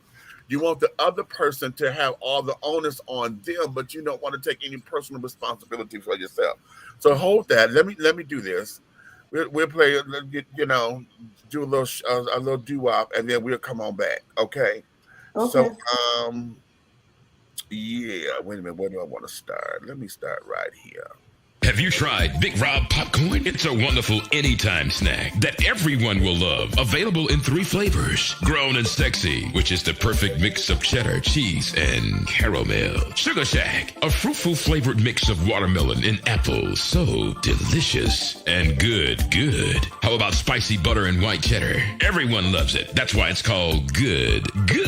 All Big Rob snacks are manufactured in an FDA-approved facility and flash sealed for freshness, safety, and worldwide delivery. To order, call or text 937-367-8650. That's 937-367-8650. Or contact Big Rob via Instagram at Hey Big Rob. As the holidays approach, take advantage of the holiday special. Purchase more than 2 bags and receive a free CD. Call or text 937-367-8650 to place your order now. Big Rob popcorn, the perfect snack that you will love. It's so delicious.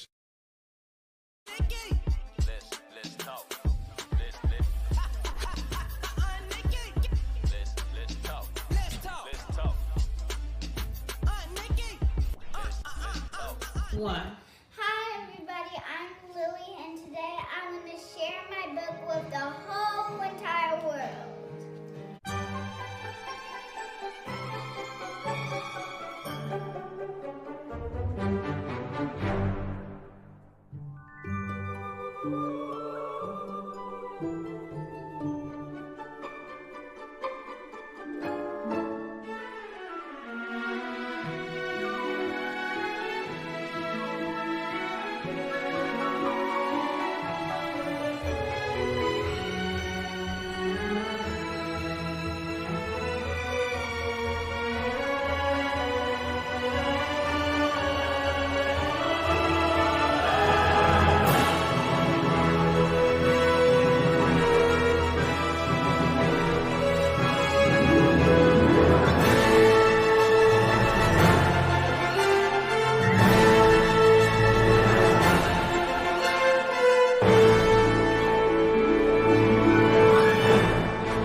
The book, one day you might not buy it. Thanks for going on this adventure to the aquarium with me. Bye! At the bottom of the screen to see where you can buy the book. And make sure you don't forget to like and subscribe and give this video a thumbs up. And make sure you subscribe to my YouTube channel. Angelo Ellerby, the Henry Higgins of hip-hop, is the founder, president, and CEO of Double Exposure Media Relations. Double Exposure Media Relations is a full-service public relations, marketing, and artist development firm specializing in publicity, photography, artist promotion and artist development, makeup artistry, event production, and EPK development. Celebrating over 45 years in the industry, Angelo believes that a culture that does not take care of nor respect its artists is a culture that leaves nothing behind to appreciate. Let Angelo help you make dollars and cents of the entertainment industry. Contact Double Exposure Media Relations at 201-224-6570. That's 201-224-6570. Attention all business owners. Use your advertising dollars here. Looking to reach a more diverse audience for your products and your services? Well, this is the platform for you. Dishing Tea Entertainment welcomes all businesses who wish to expand their brands and looking for clientele that's more than grown and sexy, but also the seasoned and sophisticated. For more information on how this spot can be yours, contact Big Meat at 404-914-5610 or go to our website at www.dishingtea.com. All right, and we are back, honey. If you're still joining us, honey, we want to thank you for your love and your support and staying with us, honey, because you're dishing tea, darlings, with Big Meech and Aunt Nikki and the big guy ally down there, honey, old big red fella. Okay, but what's up? What's up, Cheering? What is up, Red? You are awfully quiet. What's going on, baby? What's the matter? Not much. How y'all doing? Hi there. Oh, You sound tired. Nope, I'm great. I'm awesome. Oh. How's everybody else? okay. It's all moving and a grooving, darling. Yes. Moving and a grooving. Okay. Mm-hmm. Wow. Now that's a political question. What? You know, I got these cards, honey. Y'all know we had the other cards, the relationship cards, whatever, right? Mm-hmm. But I've had these for a little piece of a minute. The Real Talk Black Conscious Conversation cards. These come from the Urban Intellectuals Card Club. These are the ones, y'all know the cards I showed y'all a long time ago that were the Black History cards. Mm-hmm. Yeah, these come from them. Okay, the Real Talk cards. Okay, and so I had never seen this question, honey. This question is, what are President Bill Clinton's and Joe Biden's roles in the mass incarceration of the Black community? I'm like, oh, that's very political. Okay. So yeah. Oh, well, fun fact that y'all know today, you know how we always talk about, we laugh and joke about how like the penny got Lincoln on it and it's brown and stuff. Uh-huh. If y'all go check all the different bills, like the 1, the 5, 10, 20, 50, 100. Yeah. Well, guess what? The $5 bill is the only one that don't have the American flag on it. Lincoln's on there. And Lincoln is on there because I wonder if that had anything to do with him freeing the slaves and carrying on. You know, because they were saying he didn't own slaves. Right. He's the only one on the bills who didn't own slaves, and his bill is the only one that ain't got the flag on the back. How about it? Never thought about it. But in any event, Lord, the stuff we just find out. Okay. In any event, you know, we're dealing with the doctor. I wish you was able to have came up in here, Red, with Dr. MALEBRANCHE. There's a wonderful discussion about Black healthcare, men's healthcare, and carrying on. Some of the stuff with HIV and COVID, you know, and all this, that, and other. But I want to take this conversation here to where we can talk with the people, and let's get into understanding why is it that when it comes down to us, you know, wanting to get down, you know, understanding sex and understanding relationships and understanding how we interact with one another, that we just refuse to do what it is that we need to do as a whole. I'm speaking generally, to keep ourselves 100, to keep ourselves together, to keep ourselves and hold ourselves accountable for what's going on with our own lives so that we don't put that burden on anybody else. You saying why? Why? Wonder why? Wonder why? Okay. One of the biggest problems. I was answering somebody. I'm sorry. One of the biggest problems in the situation that you're speaking on in the United States of America, period, that we as a people here are brought up to be ashamed of what is supposed to be so beautiful, and that's God's created human body. Come on, that's real good. So the actual problem comes in where we're taught to shun away from I meets sexual apparatus is a sin or is a poison to our mind.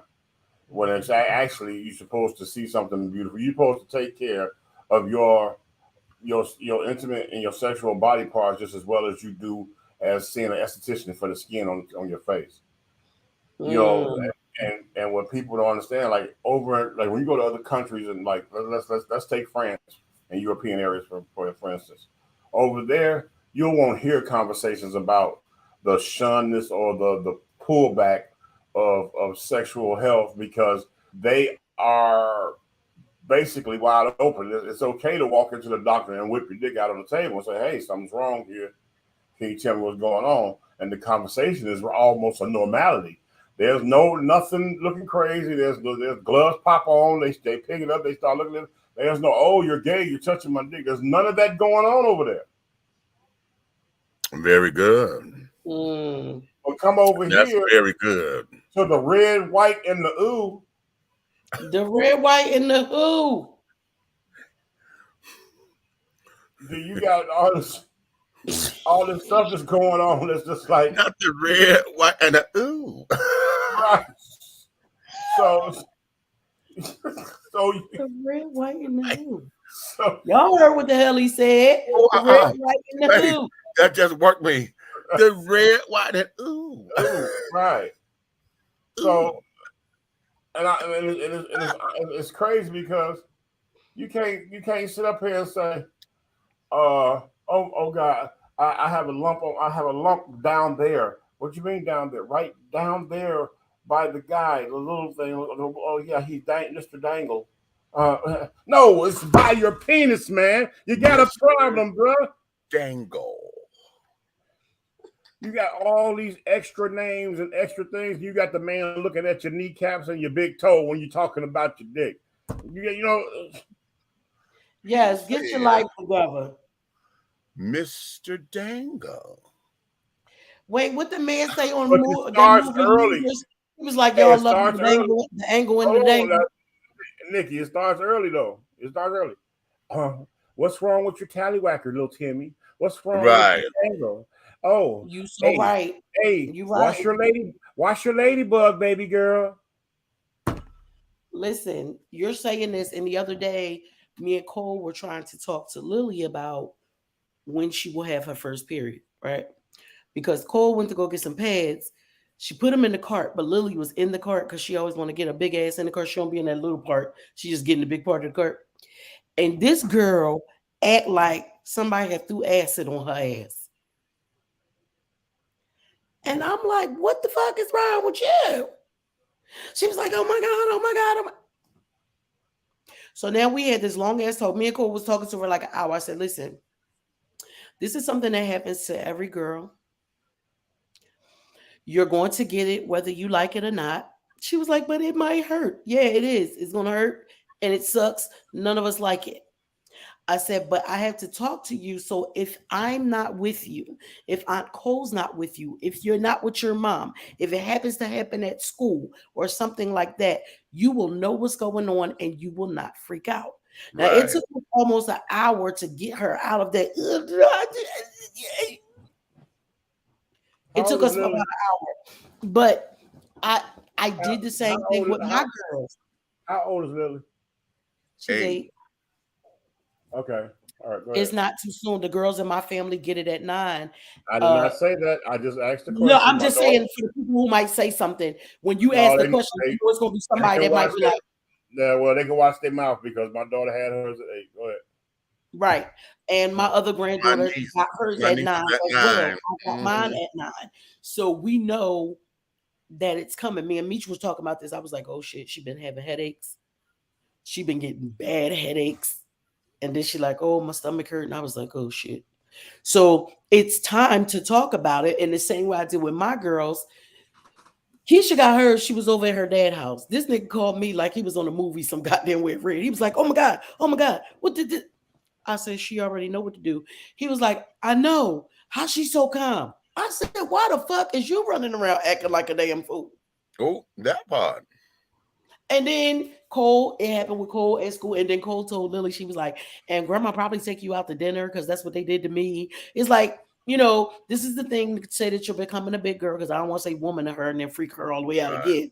So you're becoming a big girl. And, you know, I went and got Aunt Cole from school and we all went out to eat and, you know, but things like that, just like what you're saying, men talk to your sons. Women, talk to your daughters. If you're single parent and you got to be raising both of them, talk to them. It's just like when I remember when Timmy was potty training, this shit used to get on my nerves. I wanted to bust Brian upside his fucking head. But because Brian was helping with the potty training, Timmy saw his dad stand up.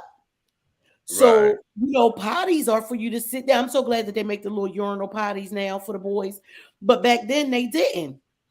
Child, Timmy used to be pissing on my damn wall trying to aim in that damn. But it was the man thing to do. You show them this so that they're comfortable. And I'm such an agreement with you, Red. Like everybody would you, oh my God, don't talk about the little people. Hey, don't talk Nikki, you want to hear something funny? This is a true story. I get a phone call. See, my girls are close to me, so I get a phone call. She's bawling, crying. Daddy. I'm like, I said, what's wrong? Daddy, I believe, please, I don't know. And then she goes, I think I drank too much Tahitian treat and I was eating all those hot corn chips and I had hot Cheetos and I had hot sauce on them. I think I had a bunch of I had too much red stuff, Daddy, because it's coming out of me, Daddy. Oh. I took the phone. I said, baby, hold on.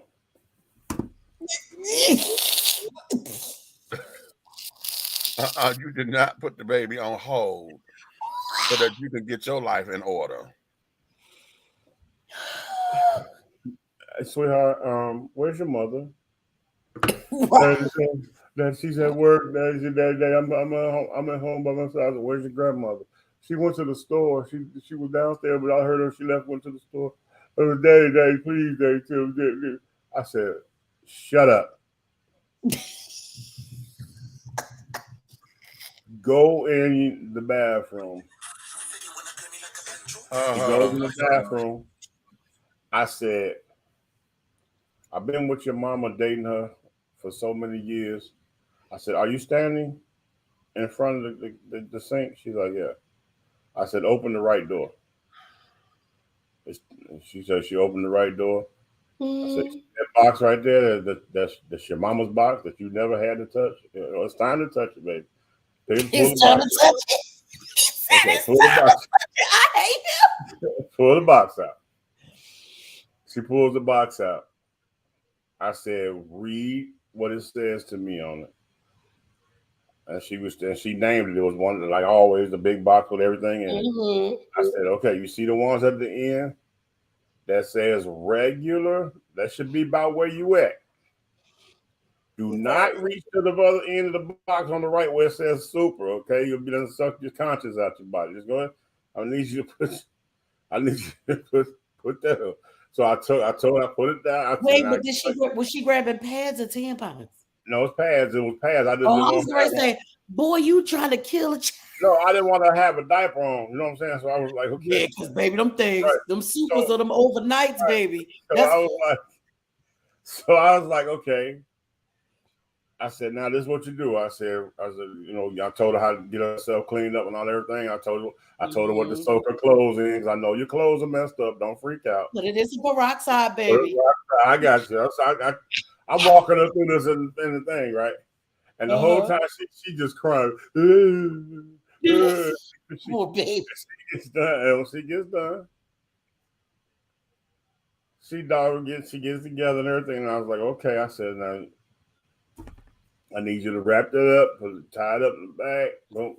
You take it on outside or take it to the can on the back porch. I know how the house is set up. She said, okay. I said, dry your face, man. I said, hey. I said, you know how you was my baby girl? I said, you my little woman now. Grown now. Said, my grandmother always had us do, and I did that at home when my girls was coming up. We always, how you go to the grocery store and you buy the bag of the brown paper bags? Yeah. We always had those in the bathroom. Yeah, hey. And that's what it was for. Wrap them up, put them in there, take it out. But see, that's what I told her, because this is the thing, when her mother was with me, she used to be wondering, like, what kind of man do I, like? I used to have her set up. She didn't Yeah, have to go because to the store. it's important. You know what I'm saying? But I used to have her set up as a man in the house. It's like she was like, oh God, when we first finally was in the house together, she jumped up and she's like, oh God, I gotta run to the store. Lord someone told me to stop. I said, chill. I said, go in the My brother bathroom. Baja will go in the bathroom. Baja will go in the store. We be in like Rite Aid or CVS or something like that. And we be saying, I'll be like, oh yeah, because I gotta go get some pants. And if Baja's over there happen to be in that damn lane or whatever, this fool will yell out all across the store, what size you need? You want stay free or you want coat? He used to do it all the time. I would be like, you ignorant bastard. He'd be like, you said you had to get some pants. And then he didn't care.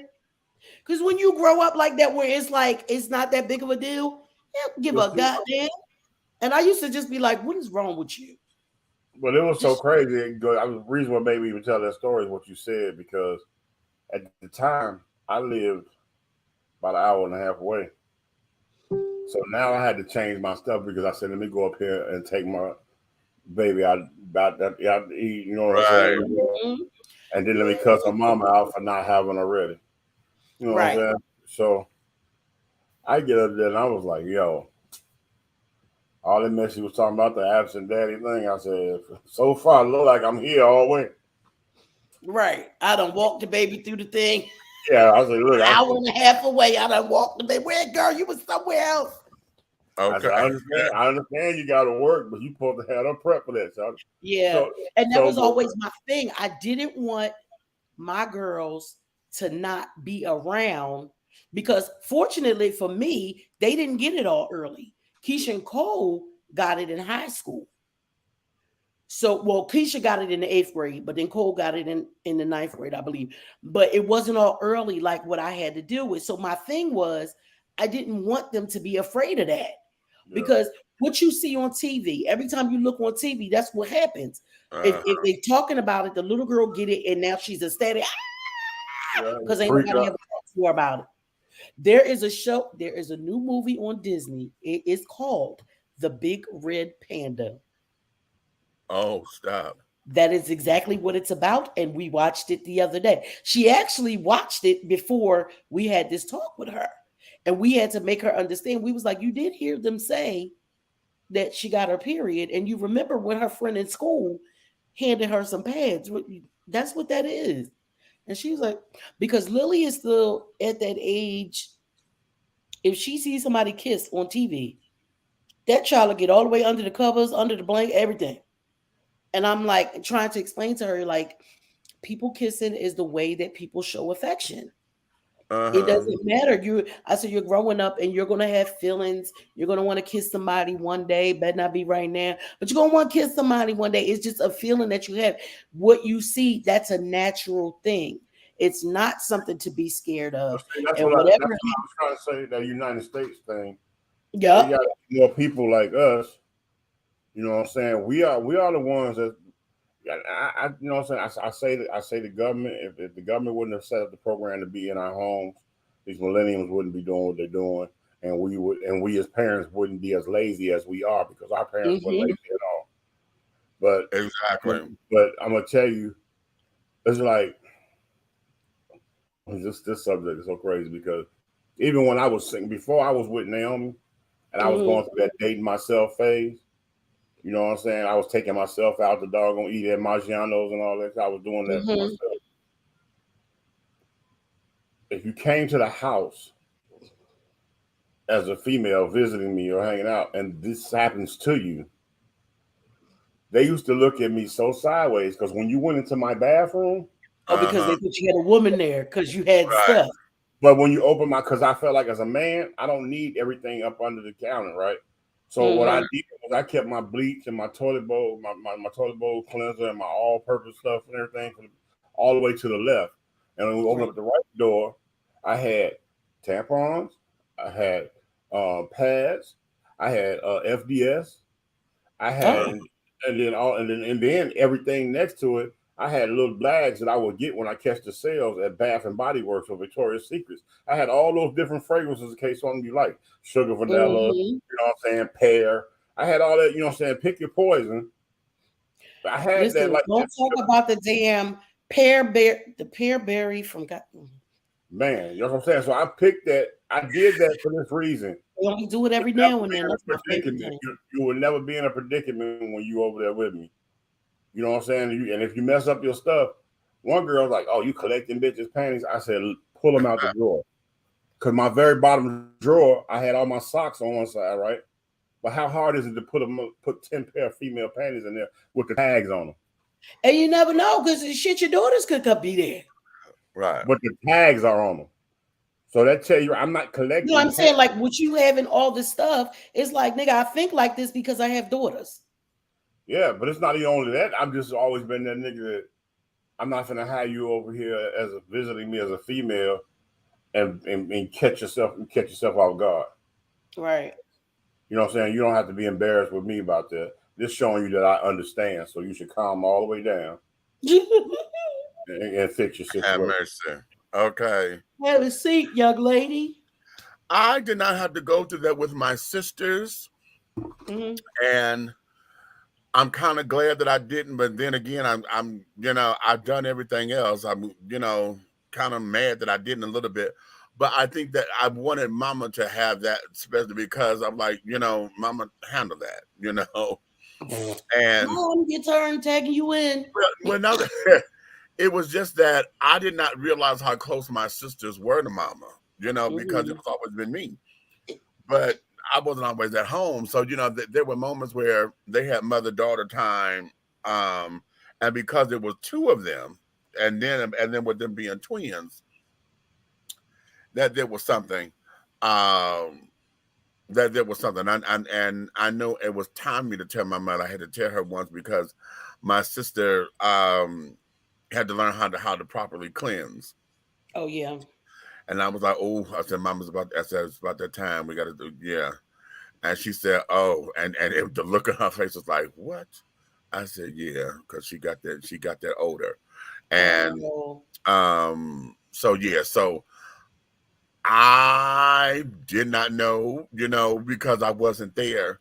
But then listen to my sisters when they talked, they were like, yeah, Mama told us this, and we had to do this, and we had to do this, and we had to do this. And it just threw me because, for so long, I have always been the one that was, helping with everything. And it's like, wait. Yeah. Then Mama was actually, she was home and the girls went to her and carrying on and she was able to do it. Mm-hmm. So, so I didn't have that experience with her, but I did have the experience with one of my house daughters. Okay. And when I tell you that little heifer made me mad, this little bitch made me so goddamn mad, honey. I was like, okay, wait a minute. 30 days went by, bitch. I said, ooh, no, ma'am. I said, you the only bitch up in here that's gonna bleed, bitch. And I don't see a pad. I don't see a nothing in this goddamn house. I said, what's going on with you? She was pregnant? No. What happened? Oh, I know the answer. Us mamas, we be clocking that. Definitely be clocking that. Excuse me. I know the answer. What? She was a stuffer. Yes. That's what we call them. We call them in Illinois stuffers. Yeah. Stuffing her panties with my goddamn tissue.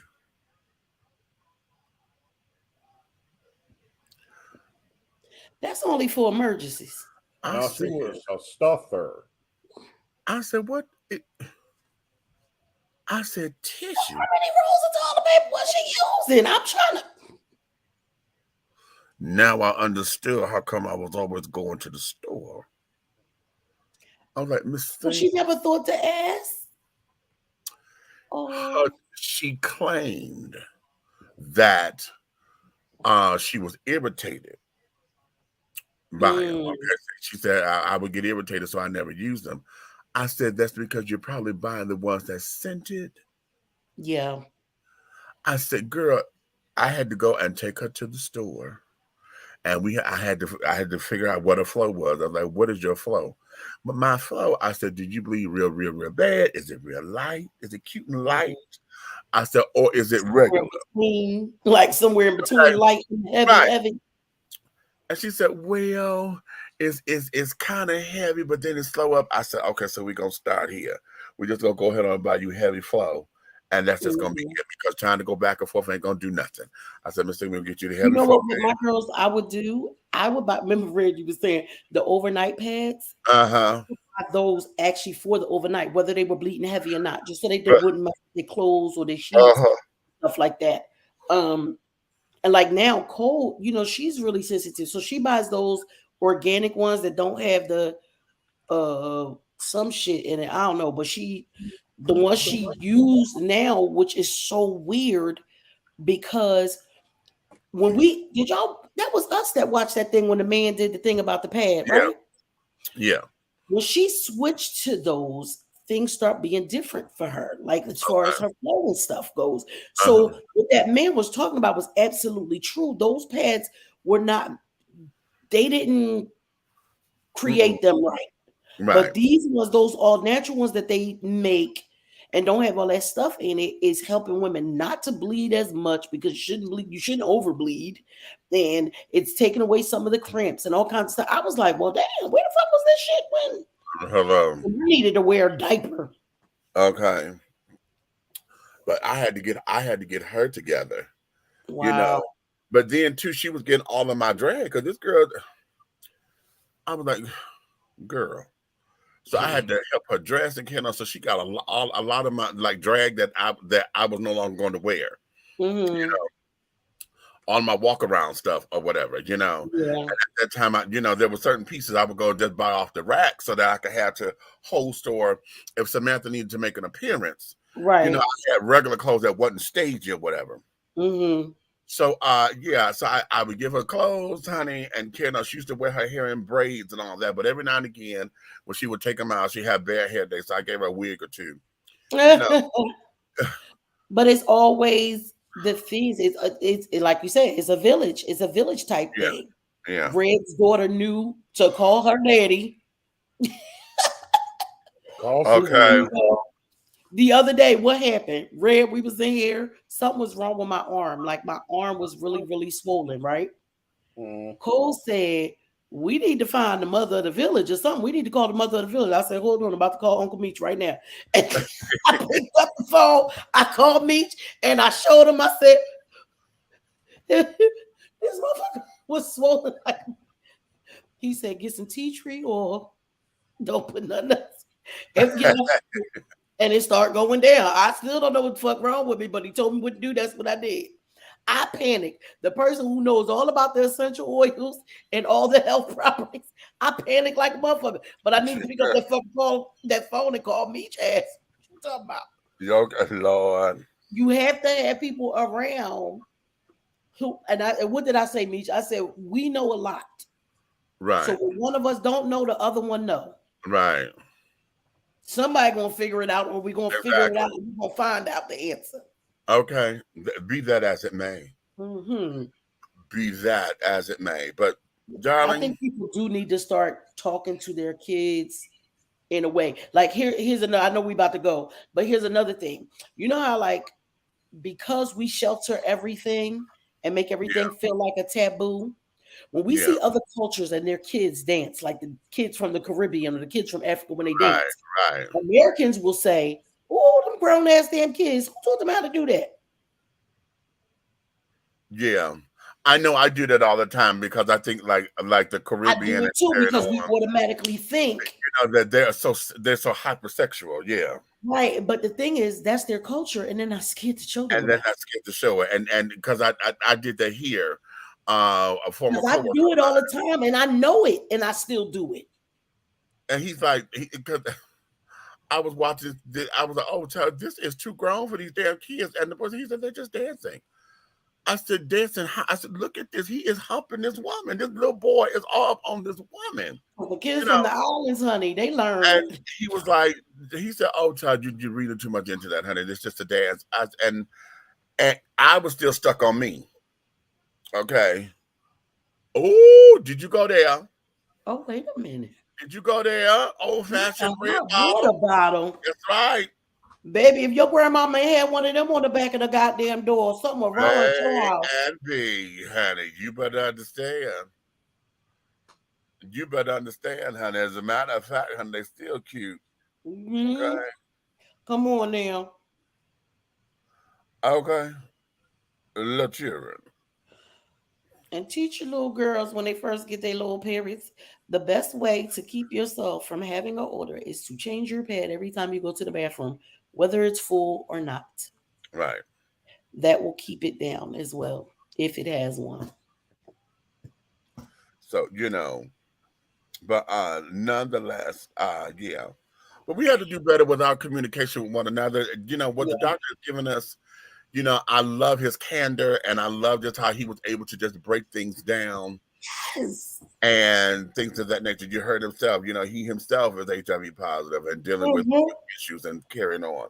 So as a physician, the doctor's doctor, honey, who right. Okay, who's your doctor? How do you deal with all of these as a patient, and things of that nature?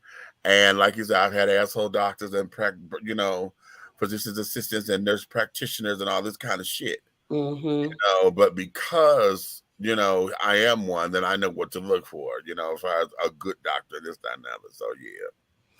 Cutesy. We got a meeting to be at 9 o'clock in the morning. Yes, we do. Okay. What'd you say, darling? Canada versus bedside manner. Exactly. Yes. Okay. But yeah. So right now, honey, this has been absolutely a wonderful, wonderful day, honey. I'm going back to the game, honey. It's got College Park Skyhawks. They end up winning their game tonight, honey. That was a damn good game. Red, you missed it. I done cussed somebody out on the court. I really didn't cuss him out. I just told him to watch his hands. I was like, hey, watch your hands. Then he turned around and he said something fly back. Then that ass was on the bench. Have a seat. See you later. Come down here with all that foolishness. This one guy that was on that team was really like flagrantly doing so many things. He tripped Hunt. He hit Coop a couple times. Did this nigga kick the chair? He just walked over there and kicked the chair. And I'm sitting there like, there's no technical foul for this? Now, what was it, about 5 minutes later, I guess somebody must have said something about it, and then he got it. And then he got a flagrant foul for tripping Hunt. And I'm like, dude is just really out of pocket right now. Like, coach sit his ass down. Sat his ass right on down. Put his ass out. Now get him out this goddamn game, honey, because he need to cool off or something. Because right now, he better be lucky that our teammates that MGH has the decorum that he has. Because when he got up off that floor, if you saw his face. He looked like he was about to take that boy whole damn head off his shoulders, but he walked the other way. Okay. And so be it. And we whooped their ass. And we knocked about the playoffs. Come on, Skyhawk. Okay. Right. And you can't tell us we listen, we be yelling at all the teams all the time. Soon as somebody foul one of our team, I'll be like, watch your damn hands. Okay. So be that as it may. For those of you who have missed this or if you came in late, honey, I'm going to encourage you to go ahead on back and rewatch this. Listen to the doctor. Dr. Dave, honey, gave us some wonderful, wonderful jewels. Okay, some good information and carrying on about some things. And to know, I did not know about, and I meant to ask him about Biscovi, because that's an HIV male, but at one point I thought they were using that for PrEP. Was that another PrEP? I know I heard that before too. Like that is on my mind to know that these medicines for PrEP, cisgendered, female-born, let's say, like he said, if you got a vagina, right? We could have been using it. I said because every time I would see that kind of stuff, I felt like it didn't have nothing to do with me. It was it's always been centered in the LGBT cute thing. So to know that, a born female could take this thing as, as a preventative thing. Right. You know what I'm saying? That's amazing to me. And Okay. that's kind of messed up that we ain't know about it. Okay. Are you talking about PrEP? Yeah. Yeah. It can also, like, born female women can use it as just a preventative thing to catch HIV. So that don't work for males either? No, it was what had happened. The marketing was only targeted to gay men. Amen. Primarily. Okay. But what he was saying was that the Truvada is the one that anyone who still has a vagina, be them cisgender heterosexual women, transmasculine, or transgender men, those who still have a vagina, that Truvada is the one to use, not the Discovery. Mm-hmm. Okay, because the Discovery, when they did the clinical trials for it, they never did any clinical trials on cisgender heterosexual women. They only used trans women. So they don't know if that one really works on women. They've never done the study. So it has a restriction on it. So now Truvada is the one for women, or those who are born and still have vaginas. Yeah. Born with and still have vaginas. Because basically, like, we were having a conversation about why people don't like to use condoms and stuff like that. And I'm like, wait a minute. No, wait a minute. Let me clear this up before you get to that condom thing. Okay. Basically, let's A, B, C, D, E, F, G. Okay. A straight woman can take this pill. mm-hmm. Yeah. And she don't have to be HIV positive, right? Mm-hmm. No, because this is a PrEP. It's a preventative. I know what PrEP is. Yeah. I need yes or no questions to get to my Yep. You don't have to. No, you don't have to be. But then men take PrEP, right? Right. So why straight men can't take it? The whole thing of it, the marketing has not been for the straight community. I don't give a damn about what they say on TV. Listen what I'm saying. Straight men never went to it. Straight men has never had that as a fucking question. Straight men didn't do it, but the marketing itself never went to straight men either. That's the discrepancy. Yeah, it wasn't to the straight community at all. My problem is this: gay or not, you're still a man. So my thing is, it don't work for you just because you doggone flamboyant. You're still a man. Right. Yeah, well, you know what? We didn't have to ask him that question. I wish you would have been in here because you probably would have asked it. I asked it because I was like, well, there's nothing for a straight female or whatever. And then that's when he went into the thing saying how we could take it. But we didn't even ask him about straight men. But I'm assuming a straight man can take it. If a gay man can take it, why a straight man can't take it? Exactly. Right. There's no damn difference besides preference. Right. You know, he prefers chocolate. I prefer vanilla. So I mean, come on now. Mm-hmm. That's why I was like, Reds, I could get me a man's now. I know. I'm just saying. It's like, I understand the marketing of it. It never went to it, but see, you know me. Yeah, I think it's pretty effed up, though. I think that's a pretty effed up marketing thing.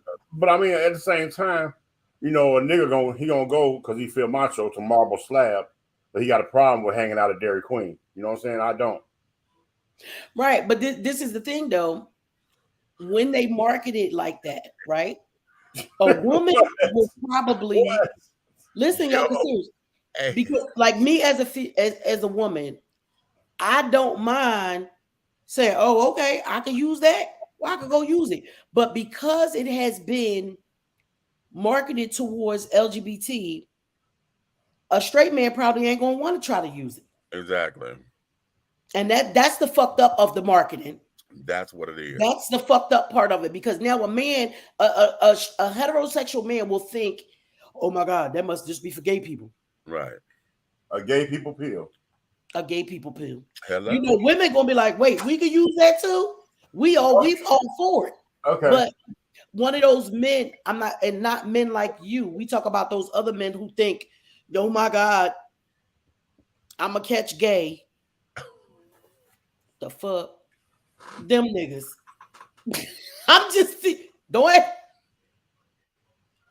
You know, every time I hear that shit, like I'm a catch gay or something. What the fuck? Like it's some kind of if I look at you, honey, don't look at me like that, girl. I'm a catch gay. You know, so that part of the marketing is so messed up because for people like those, let's just say those undereducated people will automatically assume something like that, and where they could be having something that could probably save their damn lives, they ain't gonna want to use it. You know, this world is weird because I don't never hear a nigga when he out buying vagina talking about he gonna get a hoe on him and not be able to get rid of it. Come on. You don't catch prostitute. Right, you don't catch prostitute. But you can catch gay. But you can catch gay, right. If you think you could catch gay, that's probably never mind. Wait a minute. You might be trying to catch a gay. Wait. If you think you can catch gay, then sir, then you fast as a whip. Okay. Because if you could catch gay, I need you to go sit alone with yourself and have a talk with you and your spirit and your creator and see why you think you could catch gay. Because if you think you could catch gay, you probably been trying to catch gay. Boom. And on that note, my darlings, we're going to let you guys go. Good night, y'all. Into your perspective of doo-wop. We have a meeting. If you are in the city of College Park, Georgia, tomorrow morning, 9 a.m. at Restorative Restoration Church over on Roosevelt Highway. I can't think of the name right now. I think it's 2451 Roosevelt Highway, which is now called Main Street. Okay. We have a 9 o'clock meeting, 9 o'clock a.m. meeting. And that there is going to be lovely because the mayor of Atlanta, College Park.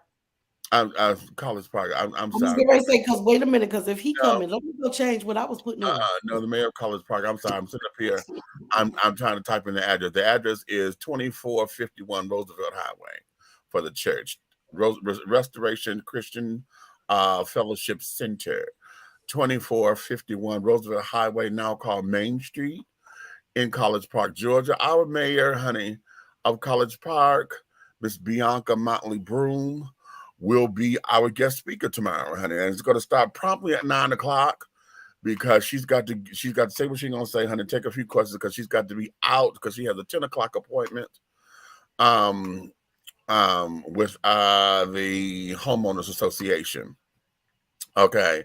So we're gonna make it quick and carry it on. So if you're out and want to come and meet the mayor or have questions or carrying on, please come on out to the church. We do have a Zoom link, so if you want to catch the Zoom, y'all gonna have to email me. Hit me up in my inbox if you're on Facebook, or email me. Let me run my email around down by on the banner. Y'all can email it at Dish and Tea, honey. BigMeats@dishandtea.com. Email me there, and I'll make sure that you get the flyer so that you can get to getting, honey. Okay. So with that being said, darlings, you may finish all of your crumpets because the tea has been dished, and you've been dishing tea, darlings, with Big Meat and Aunt Nikki and the big guy I like down there, honey. That's the big red fella. Honey, listen. We love you. We love you. We love you. We thank you for loving us and the way that you do. So take that love, share that love, honey. Share it to all your family and friends, honey, to come on up in here so they can like, subscribe, and share, honey. But if you hate us or didn't like what we were saying or think that we just do that way, honey, then you could tell all of your motherfucking enemies to come up in here to like, subscribe, and share and do the damn thing, honey, because I need for you to understand this, that everything that we're doing here with Three the Hard Way, the syndicate, honey, and all of our endeavors, everything that we're doing, honey, everything in every way, shape, style, form, or fashion will move forward. So on that note, sweethearts, darling, we thank you. We thank you. Come on up in here. Let's see. This is Friday, so tomorrow night we're gonna have a special guest tomorrow. I got the cookie man, honey. His name is Ralph Roll. He's a former musician, and he found a cookie recipe, honey, that has just been doing the do-wah-diddy, honey. He's from Double Exposure Media Relations, so I got him coming on up in here tomorrow to tell us about his fantastic cookies and carry on how this came to be. And then we're going to get into other things with the show. So tomorrow, come on up in here with us and have a good time, honey. And you too can learn how you could take one of your family recipes, honey. Okay, and make it, honey. So that there was that. So with that being said, honey, you may finish all of your crumpets because the tea has been dished and you've been dishing tea, darling. With the Big Meech and Aunt Nikki and the big guy ally, Big Red, honey. So on that note, honey,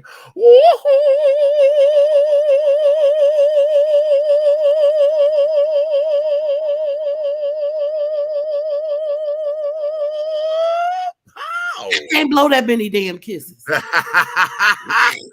And tomorrow. Scene, honey, scene.